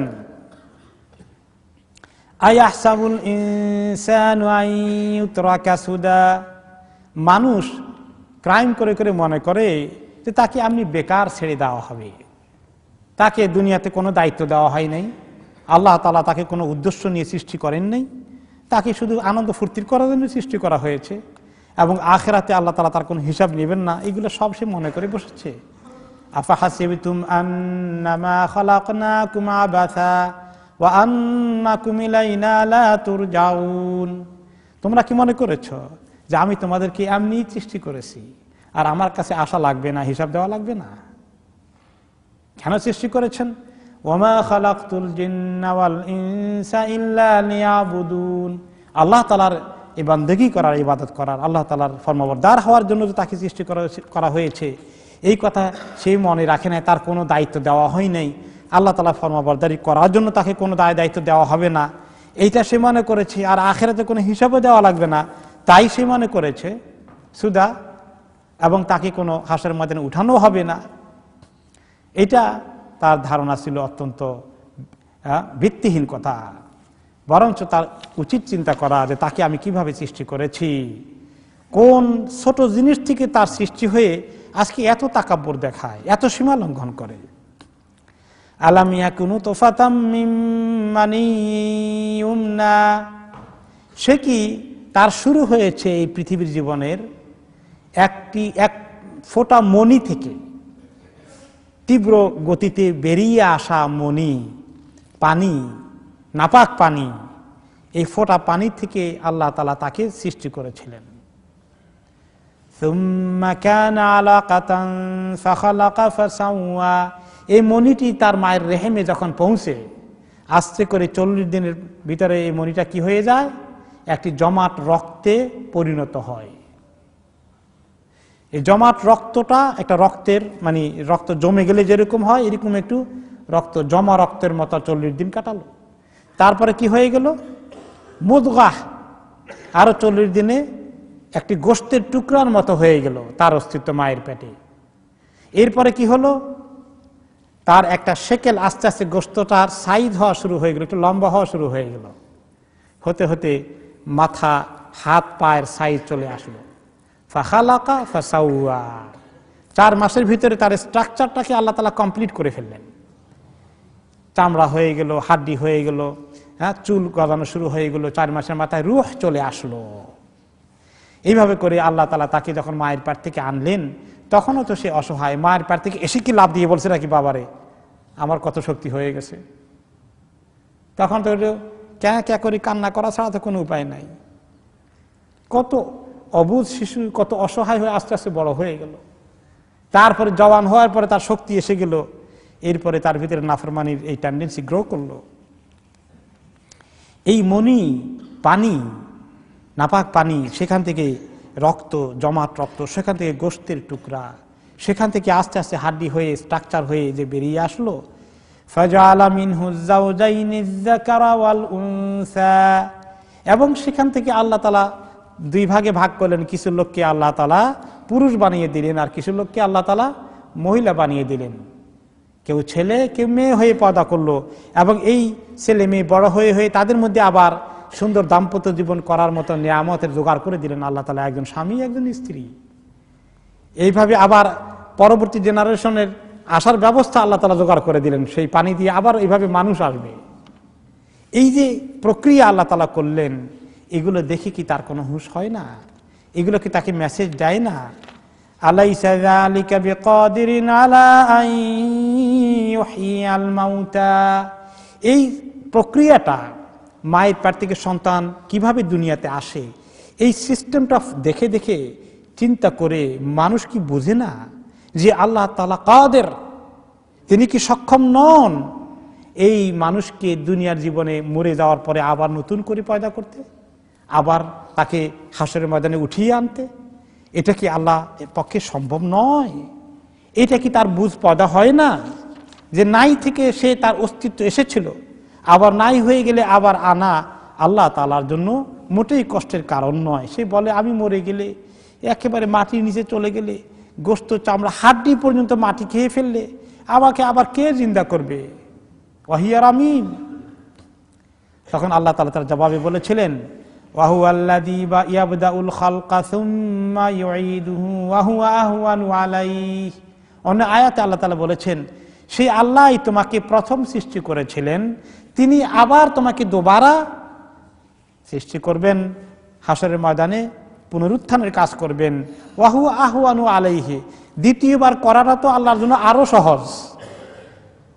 আগের বার আল্লাহ তাআলার জন্য কত কঠিন ছিল কন্ত দেখি, সেটাও কঠিন না, সেটাও আল্লাহ তাআলা কি বলেছেন, কুন ফায়াকুন। এখন পরের বার আরো সহজ, তো আল্লাহ তাআলার জন্য একটা কঠিন আরেকটা সহজ নাকি? আসলে পরেরটা আল্লাহর জন্য সহজ, যে ওইটা বুঝাতে যে আমার জন্য আগেরটা একটু বেশি কষ্ট হয়েছে, পরেরটা আরো সহজ, এইটা না। তোমাদের বুঝতে সহজ যে আগেরটা যদি আল্লাহ তাআলা পারেন, পরেরটা কেন পারবেন না? তাহলে আরো সহজ হয়ে যাবে তোমাদের বুঝে আসা। এই আয়াত যখন শেষ হয়ে গেল, এখন এইখানে যখন আলাইসা দিয়ে কোরআনের কোন সূরা শেষ হয়, কয়েকটা সূরা দেখবেন আলাইসা দিয়ে শেষ হয়েছে। আলাইসাল্লাহু বিআহকামিল হাকিমিন, এরকম আলাইসা দিয়ে অনেকগুলো আয়াত শেষ হয়। আলাইসা অর্থ কি? মানি কি, লাইসা মানি নয়। আল্লাহ কি নন? আল্লাহ কি এরকম নন? এইরকম প্রশ্ন দিয়ে যখন আয়াত শেষ করে, প্রশ্নের পরে উত্তর দেওয়া জরুরি হয়ে যায় আমাদের জন্য। সে প্রসঙ্গে ইমাম ইবনে কাসির রাহমাতুল্লাহ আলাইহি বলেন, মান কারাআ মিনকুম বিত্তিনি ওয়াজ জাইতুন ফান্তাহা ইলা আখিরিহা আলাইসাল্লাহু বিআহকামিল হাকিমিন। তোমাদের কেউ যখন সূরা 3 পড়ো এবং সেখানে এসে যখন আলাইসাল্লাহু বিআহকামিল হাকিমিন শেষ আয়াতটা পড়বে সূরা 3 এর মধ্যে, তখন যেন বলে, তোমরা যখন সে যেন বলে, বালা ওয়া আনা আলা যালিকা মিনাশ শাহিদিন। সে সময় তোমাকে রেসপন্ড করতে হবে যে হ্যাঁ অবশ্যই আমি এই কথার উপরে সাক্ষী দিচ্ছি। এই আলাইসাল্লাহু বিআহকামিল হাকিমিন মানে কি? আল্লাহ তাআলা কি সর্বশ্রেষ্ঠ বিচারক নন, হুকুমকারী নন, হুকুম দেনেওয়ালা নন? তাহলে আমরা বলতে হবে হ্যাঁ অবশ্যই, আর আমি সেই কথা সাক্ষ্য দিচ্ছি। বালা ওয়া আনা আলা যালিকা মিনাশ শাহিদিন। আরেকটি সূরার কথা বলেন, ওমান কারাআ লা উকসিমু বিয়াউমিল কিয়ামাহ, যে ব্যক্তি সূরা আল কিয়ামাটা পড়বে, শেষ আয়াতে আসবে তখন আলাইসা যালিকা বিকাদিরিন আলা আন ইউহয়িয়াল মাউতা, আল্লাহ তাআলা কি নন, আল্লাহ তাআলা কি সক্ষম নন যে তিনি যারা মরে গেছে তাদেরকে আবার জিন্দা করবেন? তখন যেন সে পড়ে ফালিয়াকুল বালা, সেজন্য বালা কথা বলে, অবশ্যই অবশ্যই। আর কেউ সূরা আল মুরসালাত পড়ে আর তার শেষ আয়াতে আসে ফাবিআইয়ি হাদিসিন বাদাহু ইউমিনুন। আর কোন কথা আছে যে সেটা বললে তারা ঈমান আনবে? ইসলামের এত সুন্দর সুন্দর কথাগুলো বলে দেওয়ার পরে, রাসূলুল্লাহ সাল্লাল্লাহু আলাইহি ওয়াসাল্লাম এত সুন্দর বয়ান করে দেওয়ার পরে যখন কাফেররা এত দুশমনি শুরু করলো, ঈমান আনলো না, রাসূলুল্লাহ সাল্লাল্লাহু আলাইহি ওয়াসাল্লাম মাঝে মধ্যে হতাশ হয়ে যান। আমার দাওয়াত তাবলীগ কোনো সামথিং রং হচ্ছে নাকি? আমি কি এতই ব্যর্থ যে সুন্দর করে লোকদেরকে বুঝাইতে পারি না? নিজের উপরে তিরস্কার করতেছেন। ওনার কষ্ট দূর করার জন্য আল্লাহ তাআলা বলে, আপনি কত সুন্দর করে বলেন। আর কোন কথা আছে আপনি বললে তারা ঈমান আনবে? আপনি তো সব বলে ফেলেছেন। তো এই আয়াতটা যখন কেউ পড়ে তখন সে যেন বলে, আমান্না বিল্লাহ, আমি আল্লাহ তাআলার উপর ঈমান এনে ফেললাম। আমার একটা ব্যক্তিগত কথা মনে পড়লো, আপনাদের সঙ্গে শেয়ার না করে পারলাম না। আমার শ্বশুরকে আপনারা দেখেছেন, অনেকে এখানে এসেছেন, রাহিমাহুল্লাহ, মাস্টার শফিকুল্লাহ সাহেব। তখন আমার বিয়ে শাদী হয়নি, আমি প্রথম কেবল ইসলামী কাজের সঙ্গে যোগ দিয়েছি। আমি জীবনে প্রথম ওনার যেখানে তাফসিরের আলোচনা শুনছিলাম। তো ওনার আলোচনা শেষে এক লোক প্রশ্ন করে ফেলল যে এত করে লোকদেরকে কিছু লোক দাওয়া দেয়, খালি উল্টা পাল্টা আর উল্টো গায়ের দিকে ছুটে, এরকম করে কেন মানুষ? ওনারা একটু মেজাজ গরমওয়ালা লোক আর কি, উনি এইভাবে বেকায়দা ফিল করে প্রশ্নটা করলেন। তখন তিনি সুন্দর করে যে জবাবটা দিয়েছিলেন সেটা আমার মাথায় এমনভাবে ঢুকলো যে আর কোনোদিন আমি ভুলি নাই। তখন তিনি কিছু কথাবার্তা বলে এই আয়াতটা তখন পেশ করলেন যে তুমি দাওয়াত দিয়ে এত ঘাবড়ে যাও কেন? লোকেরা কবুল না করলে তুমি নিরাশ হয়ে যাও কেন? তুমি ফ্রাস্ট্রেটেড হয়ে যাও কেন? স্বয়ং রাসূলুল্লাহ সাল্লাল্লাহু আলাইহি ওয়াসাল্লাম এত সুন্দর করে দাওয়াত দিয়ে যখন ওনার কষ্ট সেগুলো মানুষের রিজেক্ট করে কেন? তখন আল্লাহ তাআলা ওনাকে বললেন, ফাবিআইয়ি হাদিসিন বাদাহু ইউমিনুন। আর কোন কথা বললে এরপরে আছে, কোন কথা বাকি আছে যেটা বললে তারা ঈমান আনবে? তো যদি আল্লাহ নবী সাল্লাল্লাহু আলাইহি ওয়াসাল্লামের দ্বারা তার ঈমান না আনে, রিয়াকশন হয়, রিজেক্ট করে, প্রত্যাখ্যান করে, তুমি আর আমি কে? সুবহানাল্লাহ। আমি তখন টাইটেল প্রায় বোধহয় ফাইনাল ইয়ারে পড়ি, মাদ্রাসায় আমি এত কিছু পড়লাম, কিন্তু এত সুন্দর কোরআনের আয়াতের তাফসীরটা আমি আর এভাবে বুঝতে পারিনি। সেদিন আমার বুঝে আসলো। সুবহানাল্লাহ। তো আমি যখন এই আয়াতে পড়ি আমার ওই প্রসঙ্গটা মনে পড়ে, আপনাদের সঙ্গে শেয়ার করলাম। দোয়া করবেন, উনি অনেক নেককার ছিলেন, আল্লাহ তাআলা ওনাকে জান্নাতের ফেরদাউস নসিব করুন। ওয়ান কাতাদা কাওলাহু তাআলা আলাইসা যালিকা বিকাদিরিন আলা আন ইউহিয়াল মাউতা, যে রাসূলুল্লাহ সাল্লাল্লাহু আলাইহি ওয়াসাল্লাম যখন এই আয়াতটাকে পড়তেন, যুকিরা লানা আন্না রাসূলুল্লাহ সাল্লাল্লাহু আলাইহি ওয়াসাল্লাম কানা ইযা ক্বারাআহা ক্বাল সুবহানাকা ওয়া বালা। তিনি বলেছেন যে আমাদের কাছে রিওয়ায়াত এসেছে রাসূলুল্লাহ সাল্লাল্লাহু আলাইহি ওয়াসাল্লাম যখন এই আয়াতটি পড়তেন, সূরা আল কিয়ামার শেষ আয়াতটি, তখন তিনি পড়তেন সুবহানাকা ওয়া বালা, সুবহানাকা ওয়া বালা। কোন কোন রিওয়ায়াতে আসে শুধু বালা, আর কোন কোন রিওয়ায়াতে আসে সুবহানাকা ওয়া বালা। আল্লাহ আপনি পবিত্র, হ্যাঁ অবশ্যই ঠিক, আমি সাক্ষী দিচ্ছি। এই কথার জন্যই সুবহানাকা ওয়া বালা এসেছে। ইবনে আব্বাস রাদিয়াল্লাহু তাআলা আনহু নিজে যখন এই আয়াতটা পড়ে শেষ করতেন তখন তিনি বলতেন সুবহানাকা ফাবালা, সুবহানাকা ফাবালা। আল্লাহ তাআলার এই গুরুত্বপূর্ণ মেসেজ সংক্রান্ত সূরা আল কিয়ামতের তাফসীর আমাদের এখানে শেষ হলো। ইনশাআল্লাহ আগামী সপ্তাহে যে তাফসীর হবে সেটা হচ্ছে সূরা আল ইনসান। আল্লাহুম্মা লাকাল হামদু ইয়া রাব কামা ইয়ানবাগি লিজালালি ওয়াজহিকা ওয়া আযীমি সুলতানিক ওয়া উসাল্লি ওয়া সাল্লিমু আলা আফদালিল আমবিয়া ওয়া সাইয়্যিদিল মুরসালিন নবিয়িনা মুহাম্মদ ওয়া আলা আলিহি ওয়া সাহবিহি আজমাইন। আল্লাহুম্মা আরিনাল হাক্কা হাক্কান ওয়ারযুকনা ইত্তিবা'আহ ওয়া আরিনাল বাতিলা বাতিলান ওয়ারযুকনা ইজতিনাবাহ। اللهم إنا نعوذ بك من الفتن ما ظهر منها وما بطن. اللهم أنزل علينا رحمتك ولا تجعلنا من القانطين. سبحانك لا علم لنا إلا ما علمتنا إنك أنت العليم الحكيم. اللهم انفعنا بما علمتنا وعلمنا ما ينفعنا وزدنا علما. اللهم إنا نعوذ بك من علم لا ينفع ومن قلب لا يخشع ومن نفس لا تشبع ومن دعوة لا يستجاب لها. وصلى الله تعالى على خير خلقه سيدنا محمد وعلى آله وصحبه أجمعين. سبحان ربك رب العزة عما يصفون وسلام على المرسلين والحمد لله رب العالمين والسلام عليكم ورحمة الله وبركاته.